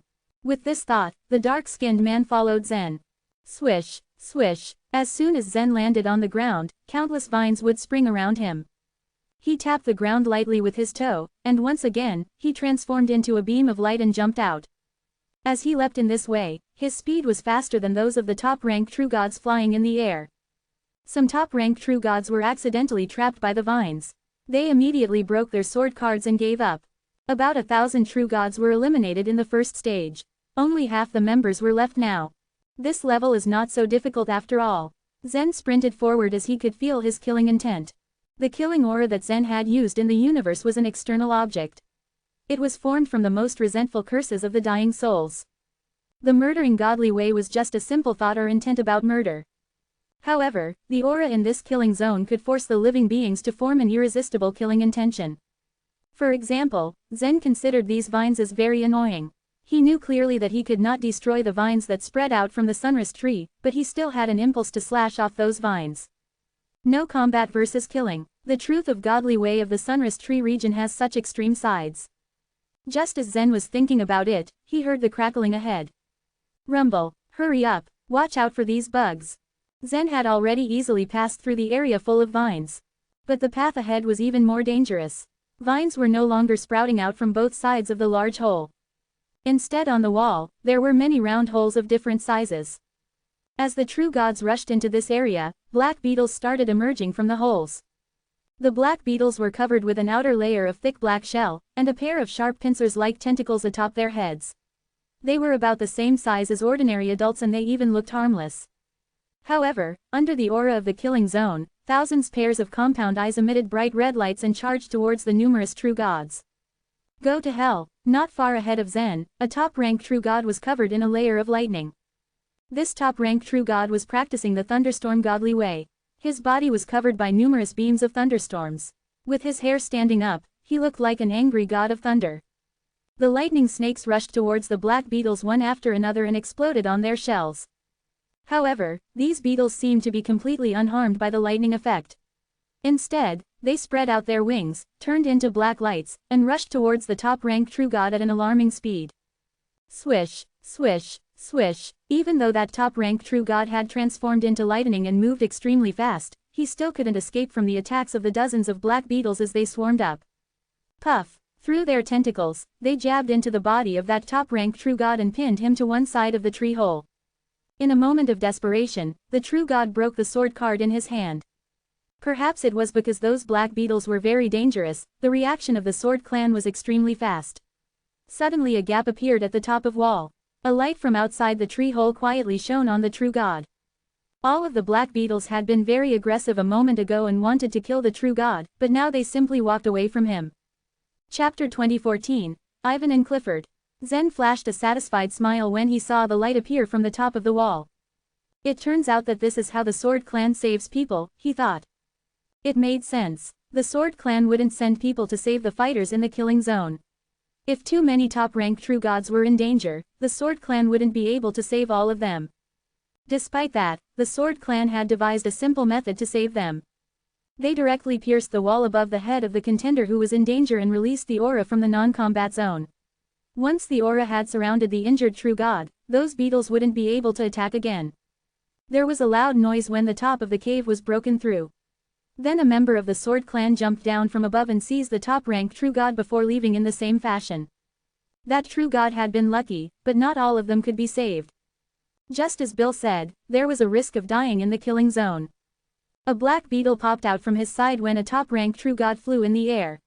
Then, the beetle's sharp horn pierced through his head and nailed him to the wall of the cave. The man fell silently on the ground despite the pain. Of course, he also didn't have a chance to break the sword card before he was killed. All of the true gods who saw the scene felt a chill run down their spine. Therefore, they were left with no other choice but to move even faster and outrun the beetles as fast as they could. These beetles are really troublesome, Zen muttered. Just then, his gaze froze slightly as he ran forward. According to the information he got, he would be able to participate in the debate over the godly ways after he passed the second round of screening. If everything went according to what Hallett had said, Harold would definitely be present in the debate venue with Yan. He actually wasn't interested in the debate over the godly ways, but he had to go through this round of screening because he wanted to see Yan. Swoosh! Once again, he turned into a beam of light and sped away. Buzz! When he had run over 10 miles, he heard a humming sound above his head. A breeze flew over his head when he sharply turned around almost on reflex. Whoosh, whoosh, whoosh, whoosh. More than 10 black light beams suddenly flew towards him. Knock, knock, knock, knock, knock, knock. At the same time, there were several knocking sounds as the beetles' sharp horns were nailed to the cave wall. Those black beetles had hit the wall instead of Zen, but they dislodged themselves from the wall and chased him again. Buzz! As soon as he caught sight of the beetles getting even closer, he turned over. The power within his body surged out and unleashed flashes of fist radiance. Bang, bang, bang, bang. Yet even if he had used nearly 50% of his strength source, he still failed to kill the black beetles. Fortunately, the tremendous force still shook all of the beetles quite violently. With the help of the reactive force from his attack, he quickly ran away and his body performed a series of movements fluidly like it was water. At that point, the black beetles could do nothing to him. Needless to say, his liquid-like movements caught the attention of several top-rank true gods. Meanwhile, something else had happened outside the killing zone. Under the quiet sky was a long and thin branch that stretched out from the top of the tree trunk. The branch bent continuously like a bamboo reed, until it was coiled into a pure, natural platform. There on the platform stood Bill, who was looking down. The killing zone was a long and narrow path that was specially opened up for the members of the Sword Clan to cultivate, which extended hundreds of miles within the Sunrise Tree. The members of the Sword Clan also stood on the platform where Bill was and observed the entire expanse of the killing zone using their clan's method. On the other hand, there were over 10,000 Sword Clan members scattered on the surface of the Sunrise Tree below the platform on standby. If anyone broke the sword card and sent out a signal for help, the Sword Clan members would cut through the surface of the tree as fast as they could and save the true gods inside it. Bill's gaze had been focused on Zen and Zen only. To be honest, he thought that it was such an experience to watch a low-rank true god progress in the killing zone. The killing zone where Zen wasn't the only one of its kind, though. The Sword Clan had created over 100 similar killing zones within the Sunrise Tree. Some of them, however, were empty and were not considered as dangerous. Those killing zones were used by Sword Clan members who wanted to comprehend the other side of the truth of godly way. Some killing zones were very dangerous. Within the enormous tree trunk lived some of the most extraordinary monsters one could ever see. Although the Sword Clan had occupied the Sunrise Tree for so many years, the truth was that their understanding of the Sunrise Tree was not as clear as the outsiders thought they were. There were still some mysterious beasts that lived in the body of the Sunrise Tree to date, and there were some highly dangerous killing zones that not even consummate true gods would dare to enter. The killing zone that was used for screening was usually used for the cultivation of the top-rank true gods. It was chosen for that purpose because it was close to the surface of the Sunrise Tree. If the participants were in danger, they just had to move fast enough to break their sword cards to be rescued. But the low-rank and mid-rank true gods considered it a hazardous place. No wonder he can stir up trouble in the floating islands. He is so powerful that I'm afraid the best disciple of our Sword Clan is far inferior to him. Bill exclaimed. If he had doubted the rumors before, now he understood that there was nothing exaggerated about Zen's performance in the time-sea Forbidden Land. Just then, two grayish-white figures appeared from a nearby distance. They suddenly appeared in front of Bill in the blink of an eye. It turned out that those two figures were also consummate true gods. One of them was a middle-aged man in his 40s with a thick but neat mustache, and he looked rather amicable. He was Clifford Sword, one of the elders of the Sword Clan. The other one was an old man with a sinister appearance and an indifferent expression. He was also one of the elders of the Sword Clan, and his name was Ivan Sword. Has the second round of screening begun? Clifford Sword asked with a smile as he stepped on the round platform. Ivan Sword, however, did not feel the same cheeriness. Humph. It's stupid to place hope on these warriors, he said coldly. This is just the first group of true gods participating in the second round of screening. This time, the number of true gods who will join the second round will be several times more than those of the previous ones. I believe that there will be more elites who will pass the screening test, Bill said happily. It won't change even if the number of elites is 100 times larger. The elites from a group of trash are still trash, Ivan Sword spat out. Even if he was ill-tempered, Bill seemed to be familiar with his attitude and did not look bothered at all. Is there any warrior with better performance within the first group of 10,000 true gods? Ivan Sword still asked despite his disdain. Bill shook his head as if he was in frustration. No, none of them performed well. I knew it. They are all garbage, Ivan Sword sniggered. Bill's lips curved up into a playful smile. But I've found an interesting little fellow among them, he announced. It was known that only a handful of people were able to attract Bill's interest. Therefore, Clifford Sword and Ivan Sword immediately perked up and asked almost simultaneously, who is that? Chapter 2015, The 12 Abridged Truths of Godly Ways. Bill's eyes scanned the killing zone before he pointed at the distance. In turn, Clifford's and Ivan's eyes flickered with a unique light. Then they had a panoramic view of the killing zone inside the tree trunk.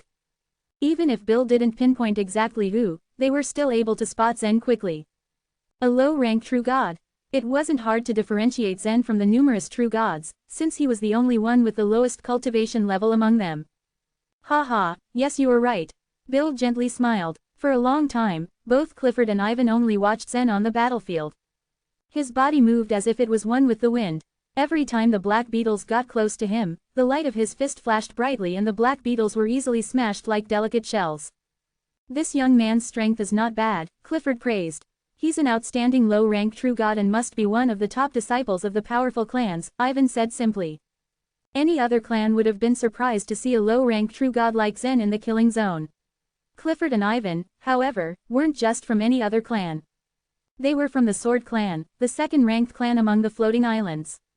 Thus, they were no strangers to all kinds of talents. A smile stretched across Bill's lips. Is he on the level of a top disciple from a powerful clan? Does our clan have any low-rank true god that can defeat him? I don't think some of our low-rank true gods are any weaker than him, Ivan said proudly. Clifford observed the fight for a while and shook his head. I don't agree. This guy apparently has suppressed his ability. Our low-rank true gods may not be on par with him, he commented. Ha ha ha, Bill laughed upon hearing both of their words. Do you know who he is? He asked with a mysterious look. In turn, Clifford suddenly became extra curious. Who is he? If I'm not mistaken, the skeleton of Mikhail is still in his hands, Bill said with a trace of sadness that faintly weighed his face down. It was known that the 7 elders of the Sword Clan were second only to their clan's holy beings and demi-holy beings, and they all enjoyed a healthy relationship with one another. Therefore, they considered it a great loss if one of them died. Both Clifford and Ivan were immersed in their thoughts after they heard what Bill said. Suddenly, Ivan's eyes lit up in realization as he said, he's Zen Luo. The anonymous man in the arena of legends. Clifford exclaimed as well. Bill just flashed them another gentle smile. Continue watching. The situation is more complicated than you have imagined. Complicated? Clifford and Ivan asked in confusion. Although the Sword Clan and Zen weren't exactly on bad terms, the clan knew Zen very well because of Mikhail's death. That was a matter that the clan still had to investigate. They knew that Zen was unusually powerful and that he had taken the Jade Seal from the Time Sea Forbidden Land. Still, they didn't know what Bill meant by complicated. Meanwhile, Zen didn't know that 3 consummate true gods from the Sword Clan were watching him. He was surrounded again. After all, he was an easier target because he couldn't fly, unlike the top-ranked true gods. In addition, another wave of black beetles quickly replaced the ones who were smashed into bits. The black beetles decided to fight to their last breaths after such an aggravating outcome. Not long after, an even larger number of black beetles chased after Zen. All the other true gods who saw what happened scrambled to get away. They didn't know why Zen attracted so many black beetles. My goodness, he's going to be seized to death, Clifford shouted. A slight frown tugged at the corners of Ivan's lips. Since Mikhail's skeleton was still in Zen's hands, they clearly couldn't let him die. If he did die, however, the Jade Seal would fall into the hands of the Sword Clan. The Sword Clan had always despised doing such things, but if Zen were to die accidentally, the situation would be different. After all, the Sword Clan couldn't just ignore a supreme treasure of belief like the Jade Seal. I can't believe he still doesn't want to crush the sword card, Ivan said in disbelief. He saw that Zen's body had floated, but the young warrior in the killing zone didn't have the slightest intention of giving up. On the other hand, Bill still looked quite relaxed. You'll know if you continue to see it, he chimed. As soon as he finished speaking, something strange occurred. Zen's body began to transform into a vague figure. Furthermore, his body emitted a strange aura. Under the influence of that aura, he twisted around and jumped out of the swarm of black beetles in a rather peculiar manner. Clifford's and Ivan's jaws dropped in shock. What? Of course, they clearly felt Zen's special aura. They were consummate true gods who could sense even the smallest auras just like what Zen released, unlike ordinary true gods. That aura he unleashed, is it some kind of a truth of godly way? Clifford asked, although he was unsure. However, Bill nodded and stroked his beard pensively. Yes, if my eyes serve me right, it is the truth of cultivation nature. The 12 abridged truths of godly ways has a simple record of it. According to the book, it is very much like. The 12 abridged truths of godly ways was a work of an old master of the Sword Clan. It was a collection of what the Sword Clan had accumulated in the debates over the godly ways over the past years, and the summary of the 12 kinds of truth of godly way that had been discovered in the Divine Land. But since they were abridged, it meant that they were incomplete. The explanations written inside it were mostly just speculations, but to be fair, it wasn't easy to summarize the 12 kinds of truth of godly way. The truth of cultivation nature. Clifford muttered, I wonder what level he is in now. Since he came here to take part in the debate, will this debate really turn out like what you said before? He asked. Yes, almost. Bill nodded, then continued, it's time to unveil this debate. Alas, for so many years, many true gods in the Divine Land have already been accustomed to such a peaceful and stable life. Sometimes, I really hope that this kind of life can continue. Clifford sighed wistfully. Dream on. If we can't think of a way, the ship will sink sooner or later. Then, we will die together. Ivan chuckled coldly. I know, I just haven't accepted it. If the mountain of holy beings descends next time, I still have the chance to become a holy being. Clifford lamented with regret. So many demi-holy beings are expecting the mountain. Even if it really comes, I'm afraid you won't be able to get a chance, Ivan sneered. I'm not afraid of those demi-holy beings. The two of them continued to bicker as they watched Zen. Zen had walked further into the killing zone in just a few seconds. He had passed the second stage, and now he had entered the third stage. Back in the first stage, about 10% of the true gods had quit by crumbing their sword cards. The number increased to 50% in the second stage. About 400 top-ranked true gods died in the killing zone and became food for those black beetles. The killing zone was divided into only 5 stages. 90% of the true gods would be eliminated in the first 4. Then, only 3 to 5 contenders would be really able to pass the 5th stage.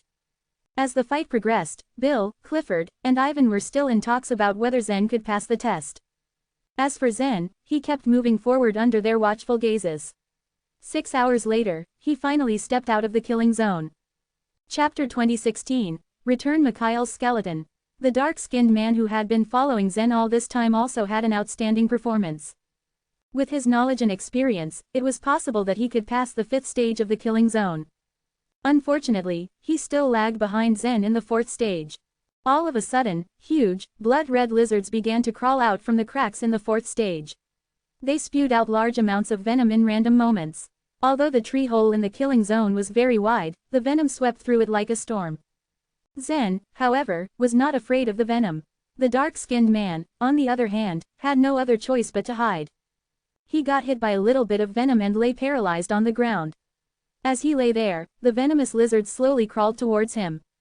Zen took this opportunity to turn around and use his strength source to form an invisible sharp sword, slicing the sword card beside the man into pieces.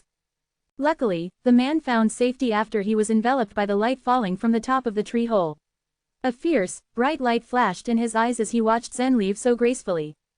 Along with Zen, there were 4 true gods who managed to pass the 5th stage. Among them were 3 top-ranked true gods. Being able to pass the second round of screening gave them a chance to participate in the debate over the godly ways. Therefore, once they left the killing zone, they were in high spirits. This was a chance that many true gods didn't even have the opportunity to see. But as usual, Zen remained calm. Just then, 3 gray lights shot over from somewhere nearby. They were the 3 consummate true gods of the Sword Clan, Bill, Ivan and Clifford. Hello, elders. The 3 top-ranked true gods were extremely flattered seeing the 3 consummate true gods of the Sword Clan at the same time. But for some reason, the 3 consummate true gods didn't look at them at all. Instead, they all were hooked on Zen. You are Zen Luo, right? Bill asked Zen, giving him a good, hard stare. Yes. Zen's heart sank in the slightest, but he nodded calmly anyway. He didn't use his alias when he came to the Sword Clan this time. This was because the non-combat zone was not as dangerous as he had thought for it to be. Perhaps the Sword Clan had their own ways to kill, such as using the killing zone to cover the non-combat zone. However, true gods, other than those of the Sword Clan, did not have the ability or right to do so. Just as what Hallett had told him, the Sword Clan was a gray area. Now they were neither friends nor foes, but looking at it in the long run, it was hard to say. Well done, said Bill. You're a mere low-ranked true god, yet you passed the killing zone test. Your strength is indeed powerful enough to change the rankings of the floating islands. Will you come with me, please? He had an appreciative smile on his face, very genuine and kind-looking. Hearing this brought the 3 top-ranked true gods to shock. How could this guy alter the floating islands' rankings? There were many floating islands in the Divine Land. But as an elder of the Sword Clan, Bill meant the floating islands of powerful clans above the Time Sea. Who was to say that Zen had this kind of power? He was just a low-ranked true god. In the 5th stage, the 3 top-ranked true gods were shocked at Zen's existence, but later when Zen displayed his powerful strength, they respected him. In fact, one of them wouldn't even have passed if it weren't for Zen's help. Then Bill, Clifford and Ivan were about to leave with Zen. The 3 top-ranked true gods grew anxious. One of them immediately stepped forward, made a bow and said, "Dear elders, I wonder what the Sword Clan will do after we pass the killing zone." Bill turned his head and looked at him with a blank stare. "Just wait," he said, impatiently. "Later, somebody will come to arrange for you." The 3 top-ranked true gods were very disappointed, because even if they won the opportunity to take part in the debate over the godly ways, they had to just wait there. At the same time, they began to discuss the origin of Zen. After Zen was brought into a hall of the Sword Clan, Bill turned his head and stared at Zen. "Oh, I don't need to introduce myself, do I?" "Master Bill," Zen greeted, cupping his hands. Bill nodded and smiled, and then pointed to the two people beside him and said, "This is Clifford, and this is Ivan." "Hello, Master Clifford, Master Ivan." Zen nodded at the both, with a smile. "So, let's get straight to the point. You have Mikhail's corpse, don't you?" Ivan, being the impatient one, just wanted to get things over with. He wanted to confirm it as soon as possible, lest Bill make a mistake. After Zen left the Time-Sea Forbidden Land, he left a promise that if he had the chance, he would return Mikhail's corpse. The other two were staring at Zen eagerly, wanting to know what happened. "Yes," Zen nodded. "The corpse of Master Mikhail is indeed in my hands. As the saying goes, one has to revert to their origin, just as fallen leaves return to the roots. I'll give his corpse back to you now." After finishing speaking, Zen reached out to get the jade seal and take out Mikhail's skeleton. But just as he was about to do so, Ivan stopped him. "Wait a minute," he still looked gloomy. "Can you tell me how Mikhail died?" Killing a consummate true god was not an easy task. Even in the extremely dangerous second and third stages of the Time-Sea Forbidden Land, none of the consummate true gods had died. However, Mikhail died in a small, harmless jade seal. They still couldn't find a reason or explanation for how that happened. Earlier, through other channels, they learned that almost everyone in the jade seal was killed by Zen. They even thought Zen killed Mikhail in the first place, because he controlled the jade seal. Looking at the skeptical gazes of the men in front of him, Zen shook his head and said, "Actually, I have to say I couldn't get the jade seal without Master Mikhail's help." Then, Zen explained what had happened before he met Mikhail. Once he finished, he waved his hand and a colorful ray of light flashed on the ground before him. He took a step onto it.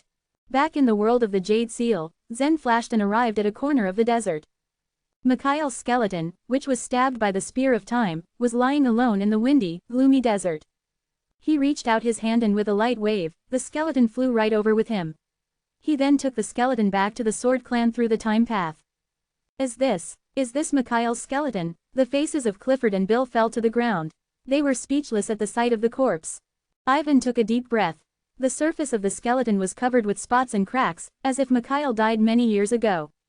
Given Mikhail's cultivation, his corpse would have undergone a long period of time before it gradually became decadent. Why did it look so rotten after only a few years? "Yes, he was hit by a spear of time," said Zen. "I entered the world of the jade seal a little later than Master Mikhail, and when I met him, he had become what he is now." Zen wanted to be as honest as possible. Seeing that Ivan was indistinctly doubtful, he continued on to explain, "If you don't believe me, you can try to inquire about Troy's injury. He was also unexpectedly stabbed by a spear of time. When I met Master Mikhail, I took 3 space-striking rings from his hand. If it weren't for these rings, I wouldn't have gotten this jade seal in the first place." The 3 consummate true gods looked at Mikhail's right hand. As the highest honor of the Sword Clan, the space-striking ring was indeed something that they had to take with them all the time. As Zen had said, the rings were gone from Mikhail's fingers. Chapter 2017, The Captain of the Ship. The 3 elders no longer doubted Zen. Mikhail wandered all over the divine land and did many good deeds. He unexpectedly died in a supreme treasure of belief, Bill lamented. All 3 of them looked extremely aggrieved. The Sword Clan had a good reputation due to their benevolence. It was rare for the members of their clan to get into conflict with others. They were upstanding and helped whenever they could, especially if someone was being bullied. Back when Mikhail was stabbed by the spear of time and was at the edge of death, he still reminded Zen to be careful with his residual consciousness. This did not benefit Mikhail but helped Zen avoid the danger. He was truly benevolent. "Thank you for bringing back Mikhail's bones," Clifford told Zen with sincerity. "I should really be thanking Master Mikhail," Zen replied. After Ivan carefully collected the skeleton, Zen said, "I'd like to ask for your help." Bill looked at Zen. "What can we do for you?" Harold Yu, a consummate true god of my clan, is also participating in the debate over godly ways. I don't know where he is right now, but if you manage to hear any news about him, can you tell me?" Zen asked. Bill, Clifford, and Ivan looked at each other and smiled. "It's no big deal. No matter which city he appears in, we will inform you immediately," Bill affirmed with a nod. As he spoke, an emerald bird flew over them. It circled the beams and landed on his hand. Clasped between the bird's feet was a jade slip that Bill took and crushed. The moment the jade slip was pulverized, a wisp of consciousness immediately poured into his mind. He was taken aback for a moment before laughing out loud. What a coincidence! It's a letter from the sword-casting divine city. Zen's heart skipped a beat. Harold has already passed the first round of screening with a girl. That girl managed to obtain 17 swords in the first round, Bill announced. What? Zen exclaimed, his eyes flashing with a brilliant light. According to Hallett, Harold must participate in the debate. However, this wasn't an assured thing. This piece of news excited him. Given Harold's speed, he should have already arrived. Let me take you there. Zen was quick to accept the offer. Together with the 3 consummate true gods, Zen left the hall and headed straight to the edge of the main stem. They soon arrived at the entrance of the killing zone. Upon arrival, Zen saw the top-ranked true gods entering the killing zone one after the other. On one side of the entrance was a burly figure wearing a white robe. The sight of this burly man could only make Zen sigh. His lifelong ideal had been to climb to the pinnacle of the martial arts. Back then, the life and death realm already seemed so high. Then, when he met this man, he knew better. In fact, this burly man completely changed Zen's perspective in less than 3 seconds. With just a small portion of his power, he would already be able to kill Zen. Such a powerful and incredible individual had shocked Zen at that time. He had the motivation to advance forward because this man took Yan with him. Until he became a true god, Zen could stand in front of this man. Harold felt the auras of the 3 consummate true gods of the Sword Clan. He turned to look and his gaze immediately fell upon Zen.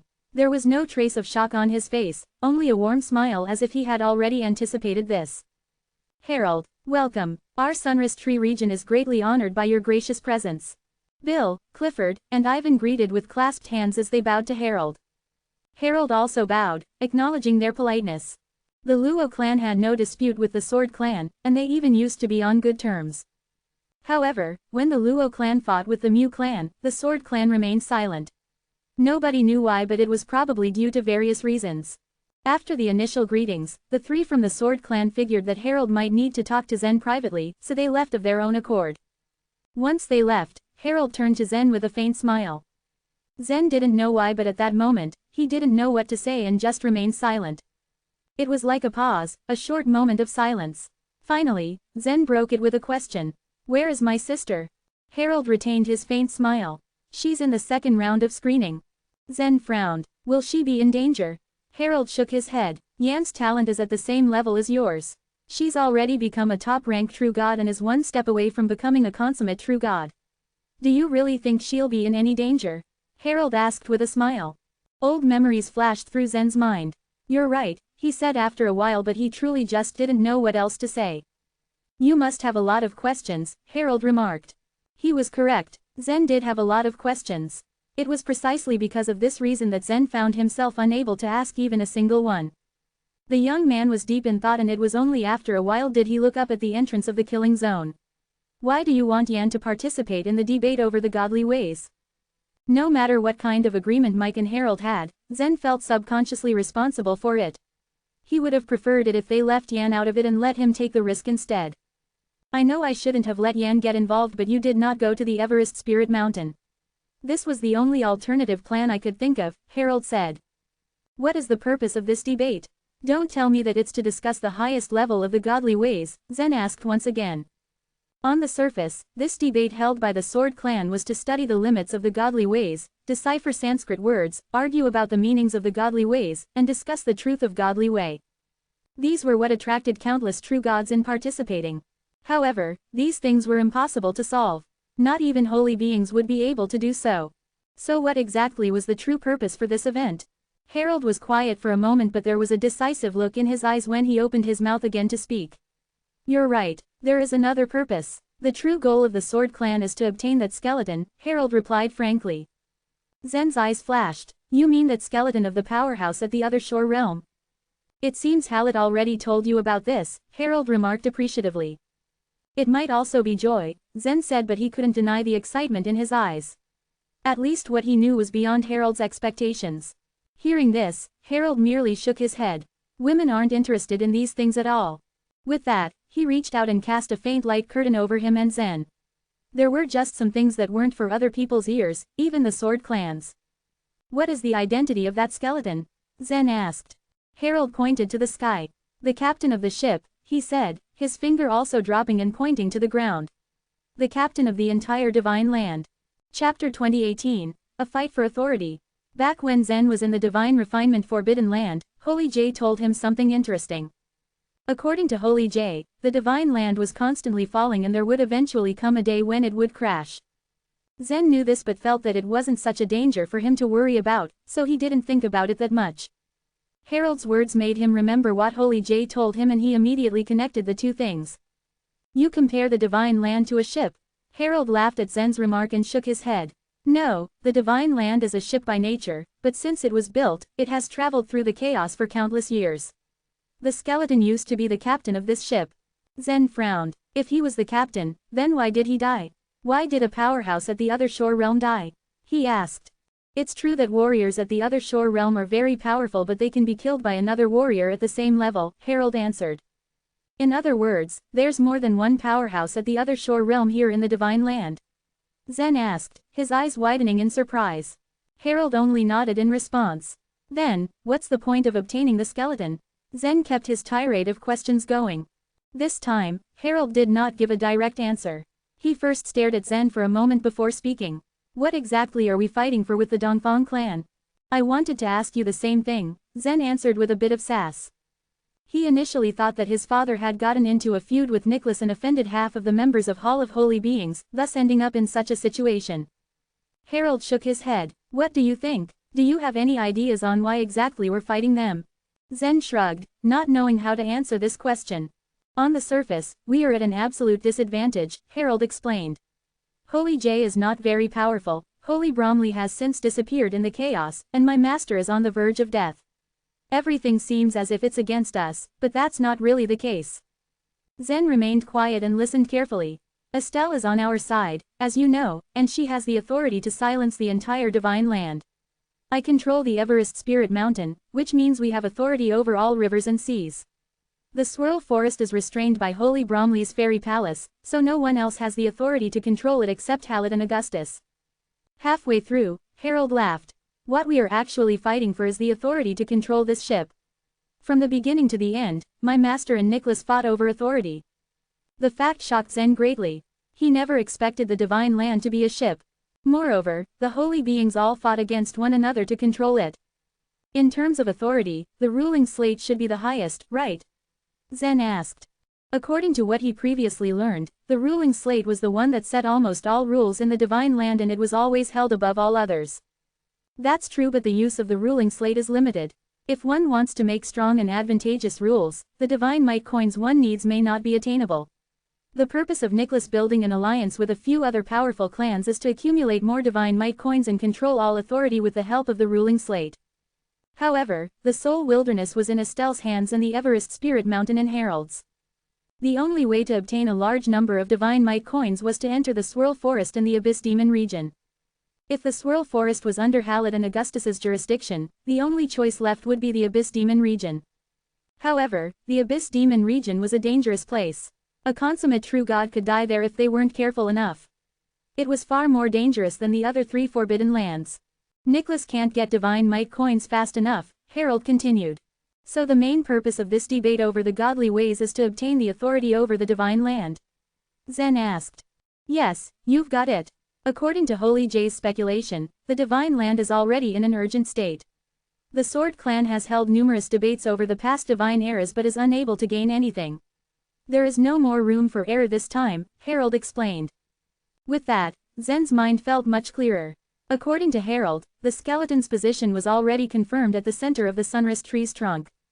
However, this skeleton was able to use the sunrest tree to release strong truth of godly way, making it resistant to all living beings.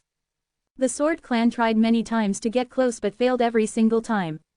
Moreover, due to the truth of godly way in the non-combat zone, the stronger one's cultivation base was, the stronger the resistance one would suffer.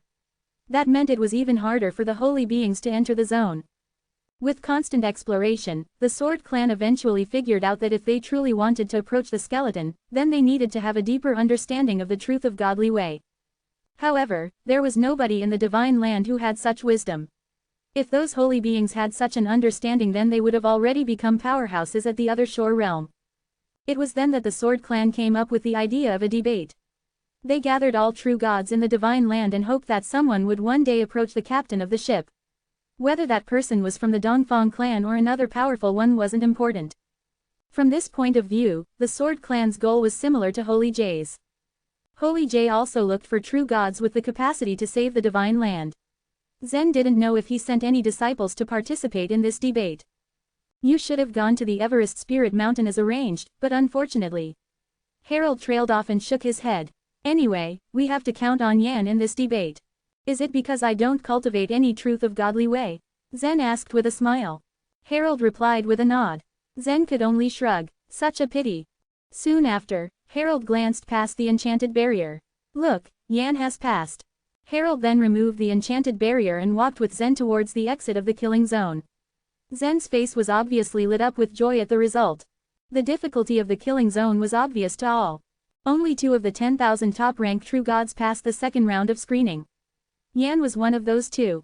She looked a bit tired after going through such an intense battle. In fact, there was no joy on her face as she walked out. Just like her brother, she didn't really have much interest in participating in the debate. Not long after she came out of the killing zone, a thin figure appeared in front of her. When she raised her head, light suddenly flashed in her crystal-like eyes in astonishment. Chapter 2019, Enoch Nanlong. Harold had promised Yan time and time again that she'd definitely see Zen in the non-combat zone. It was no wonder why Yan's heart was filled with expectation. What she hadn't expected though, was for her brother to appear in front of her in the way he did. After having gone through the second round of screening, she was a little tired and unmotivated. The second she saw Zen, all the fatigue, dissatisfaction, and worries in her heart had disappeared in an instant. Once they went their separate ways in the central region, Yan entered the divine land with Harold. According to the time flow rate in the universe, Zen had been separated from his sister for several decades now. Contrastingly however, according to the time flow rate in the divine land, the 2 had only been away from one another for a few years. It was in fact in these last few years that Yan had finally understood what a secondary creature and a universe meant. She had greatly matured. In the universe, a supreme world was even larger than 1,000 great worlds combined as one. A great world and the central region were nothing more than a drop of water in the bucket. In this point of view, Yan and her brother could be considered insignificant specks of dust on the drop. No matter how insignificant they couldn't simply be ignored. What happened instead was that they were so tiny that they couldn't be noticed and were less taken seriously by others at all. As soon as Harold took notice of her, Yan was directly brought from the central region to the divine land. As for her brother, he still resembled the almost invisible dust. Despite that, he constantly struggled throughout the universe, steadily becoming stronger and stronger, growing sturdily and barbarously, and experiencing countless trials and tribulations between life and death. Alongside the unimaginable difficulty, he finally stood before her. She had waited too long for this day to come true. Whoosh! Yan's tiptoes tapped together lightly, and her light body slid towards Zen. She threw herself into his arms and snuggled her face into the crook of his shoulder. Tears gushed out from the corners of Yan's eyes, instantly wetting Zen's robe. Yan kept sobbing, but couldn't manage to utter a single word. Zen gently patted her on the head and comforted her in a soft voice, "It isn't easy for me to come here. You know that. Why are you crying?" As she heard his voice, Yan cried even harder. She stammered, I don't know." "Silly girl," Zen said, coaxing her with a smile. Yan shook her head gently and replied, "No, I'm not silly. From now on, I'll be your protector." Her words amused Zen. Harold was standing not far off and watched the scene, his hands on his back. There was a sense of relief on his face. From the moment Zen and Yan were born, he had known that this would happen. In fact, it was the most important part of his master's plan. At least, it was going well for the time being. If his master could see Zen and his sister's reunion in the divine land, he'd be very happy, wouldn't he? Standing beside Zen and his sister was a top-ranked true god. Although he wasn't the disciple of a powerful clan, he was still an outstanding warrior among the first-tier clans in the divine land. This true god was lucky enough to pass the second round of screening, which made him feel ecstatic. During the screenings for the debate over the godly ways however, the true god hadn't been overtly impressed. The strange monsters in the killing zone didn't have much of an effect on him. Yan's deadly strikes, on the other hand, had really riled him up. In the 5th stage of the killing zone, this top-ranked true god had come face to face with 4 crises. Every time, he had been saved by this young girl. Notably when faced with a tree dragon, the girl had given off a terrifying aura. With both an extremely beautiful figure and posture, she sliced the tree dragon into two halves. Her hair fluttered in the wind, and on her stunning face, a pair of eyes revealed a murderous look. The scene had been deeply imprinted in the top-ranked true god's mind. Such an extraordinary girl was hard to find, even in the entire divine land. It took less than a split second and he had already developed a strong obsession for her. He thought that he was born into a rich family with great talents. Perhaps only the most extraordinary top-ranked true gods from other powerful clans could outshine him. No matter where this girl came from, it was simply impossible that she had been born into a powerful clan. Thus, he assumed that he just might have a chance. Moments after passing the second round of screening, he had the intention of introducing himself and at the same time, requesting her name. He didn't have the chance to say anything, though. He watched her, from a short distance. Without hesitating, she immediately jumped into the arms of a low-ranked true god. As he watched, his mind went completely blank. He couldn't believe his own eyes. What had he just seen? Why had she done that? It was ridiculous. As he was feeling depressed, he eavesdropped on the conversation between the two. It was at that very moment that he understood that the low-ranked true god was her brother. The two were siblings, but the girl's cultivation base was much higher than that of her brother. After he learned this, the depressed look on his face disappeared. He smiled with complacence instead. Although Zen's cultivation base wasn't considered very high as a low-ranked true god, he just might become his future brother-in-law. Thus, he had to curry favor with Zen. For a while, he wandered around before finally finding his opportunity. He gradually moved closer and bowed toward Yan and Zen. As they noticed him, Zen frowned and asked, "What's up? Need something?" Zen had just noticed this top-ranked true god now, but he couldn't understand why he kept circling around them, which was becoming annoying. The top-ranked true god had a smile plastered on his face and said politely, "Your sister saved my life many times in the killing zone. I have to repay her kindness. Let me introduce myself. I'm Enoch Nanlong. My father is a demi-holy being. His name is Iverson Nanlong." The Nanlong clan was an outstanding first-tier clan in the south of the Divine Land and it had one of the greatest reputations of all. If he was given a few more divine eras, Iverson would successfully become a holy being and would eventually build a floating island above the time sea. Therefore, standing before Zen and his sister, Enoch felt very confident. Of course, introductions were still mandatory. However, Zen and Yan were both estranged here in the Divine Land. This was the first time that Yan had left the Everest Spirit Mountain after entering the Divine Land. She knew only little about the powerhouses and the forces of the powerful clans on the floating islands. Aside from that, she knew nothing about the Divine Land. When Zen had arrived in the Divine Land, it hadn't been long since he had gained a superficial understanding of the forces through cursory observation, and he had never heard of the Nanlong clan. However, as Enoch had said, his father was a demi-holy being, and thus, Zen had to show his respect, at the very least.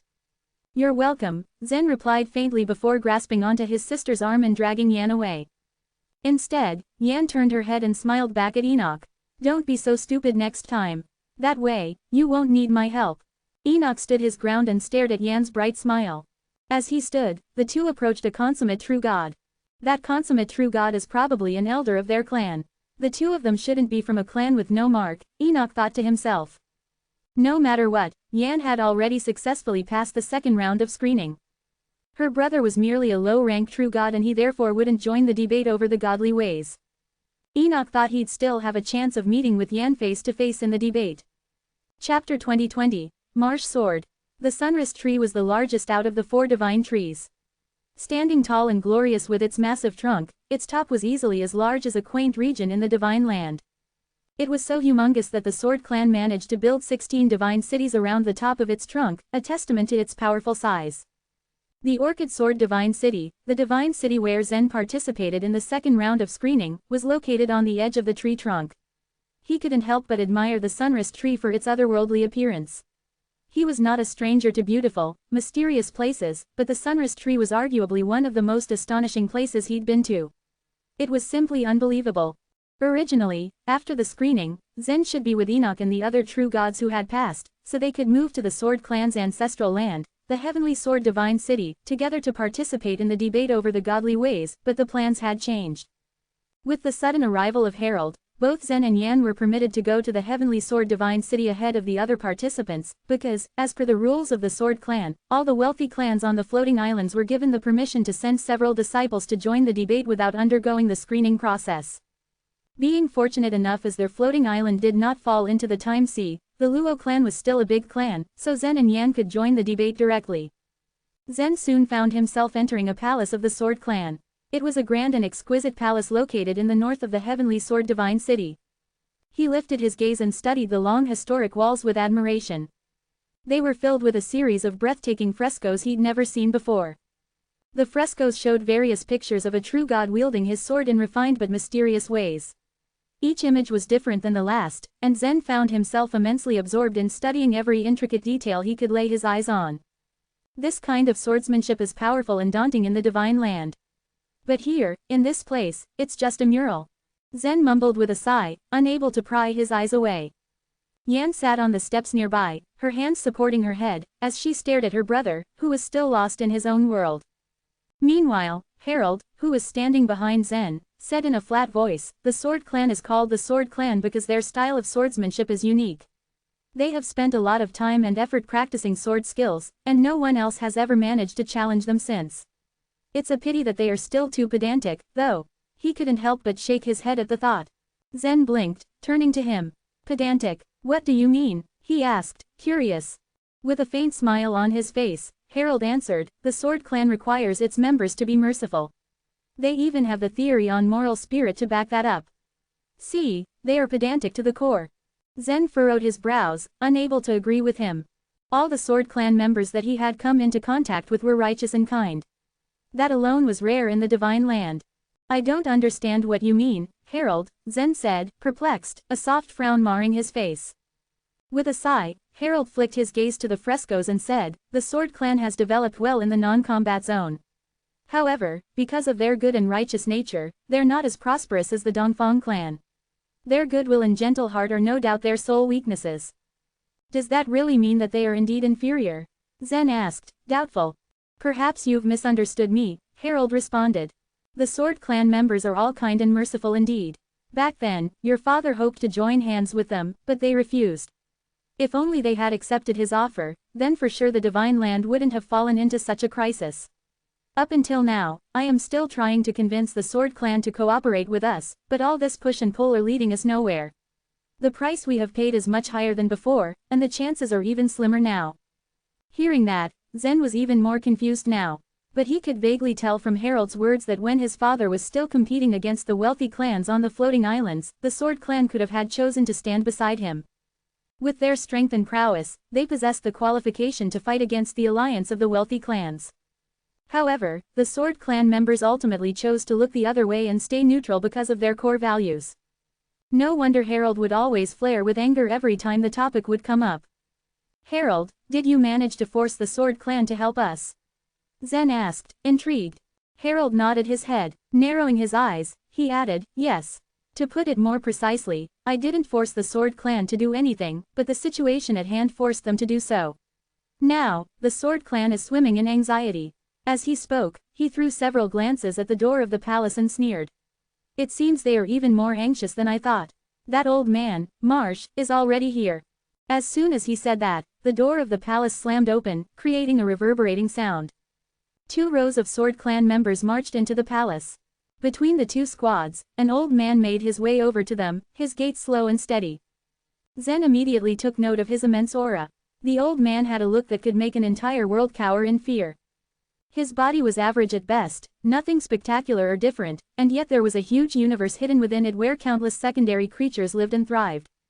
Realization crashed over him like an avalanche of snow. He is a holy being, Zen thought, his eyes flashing with recognition. This old man was a holy being of the Sword Clan.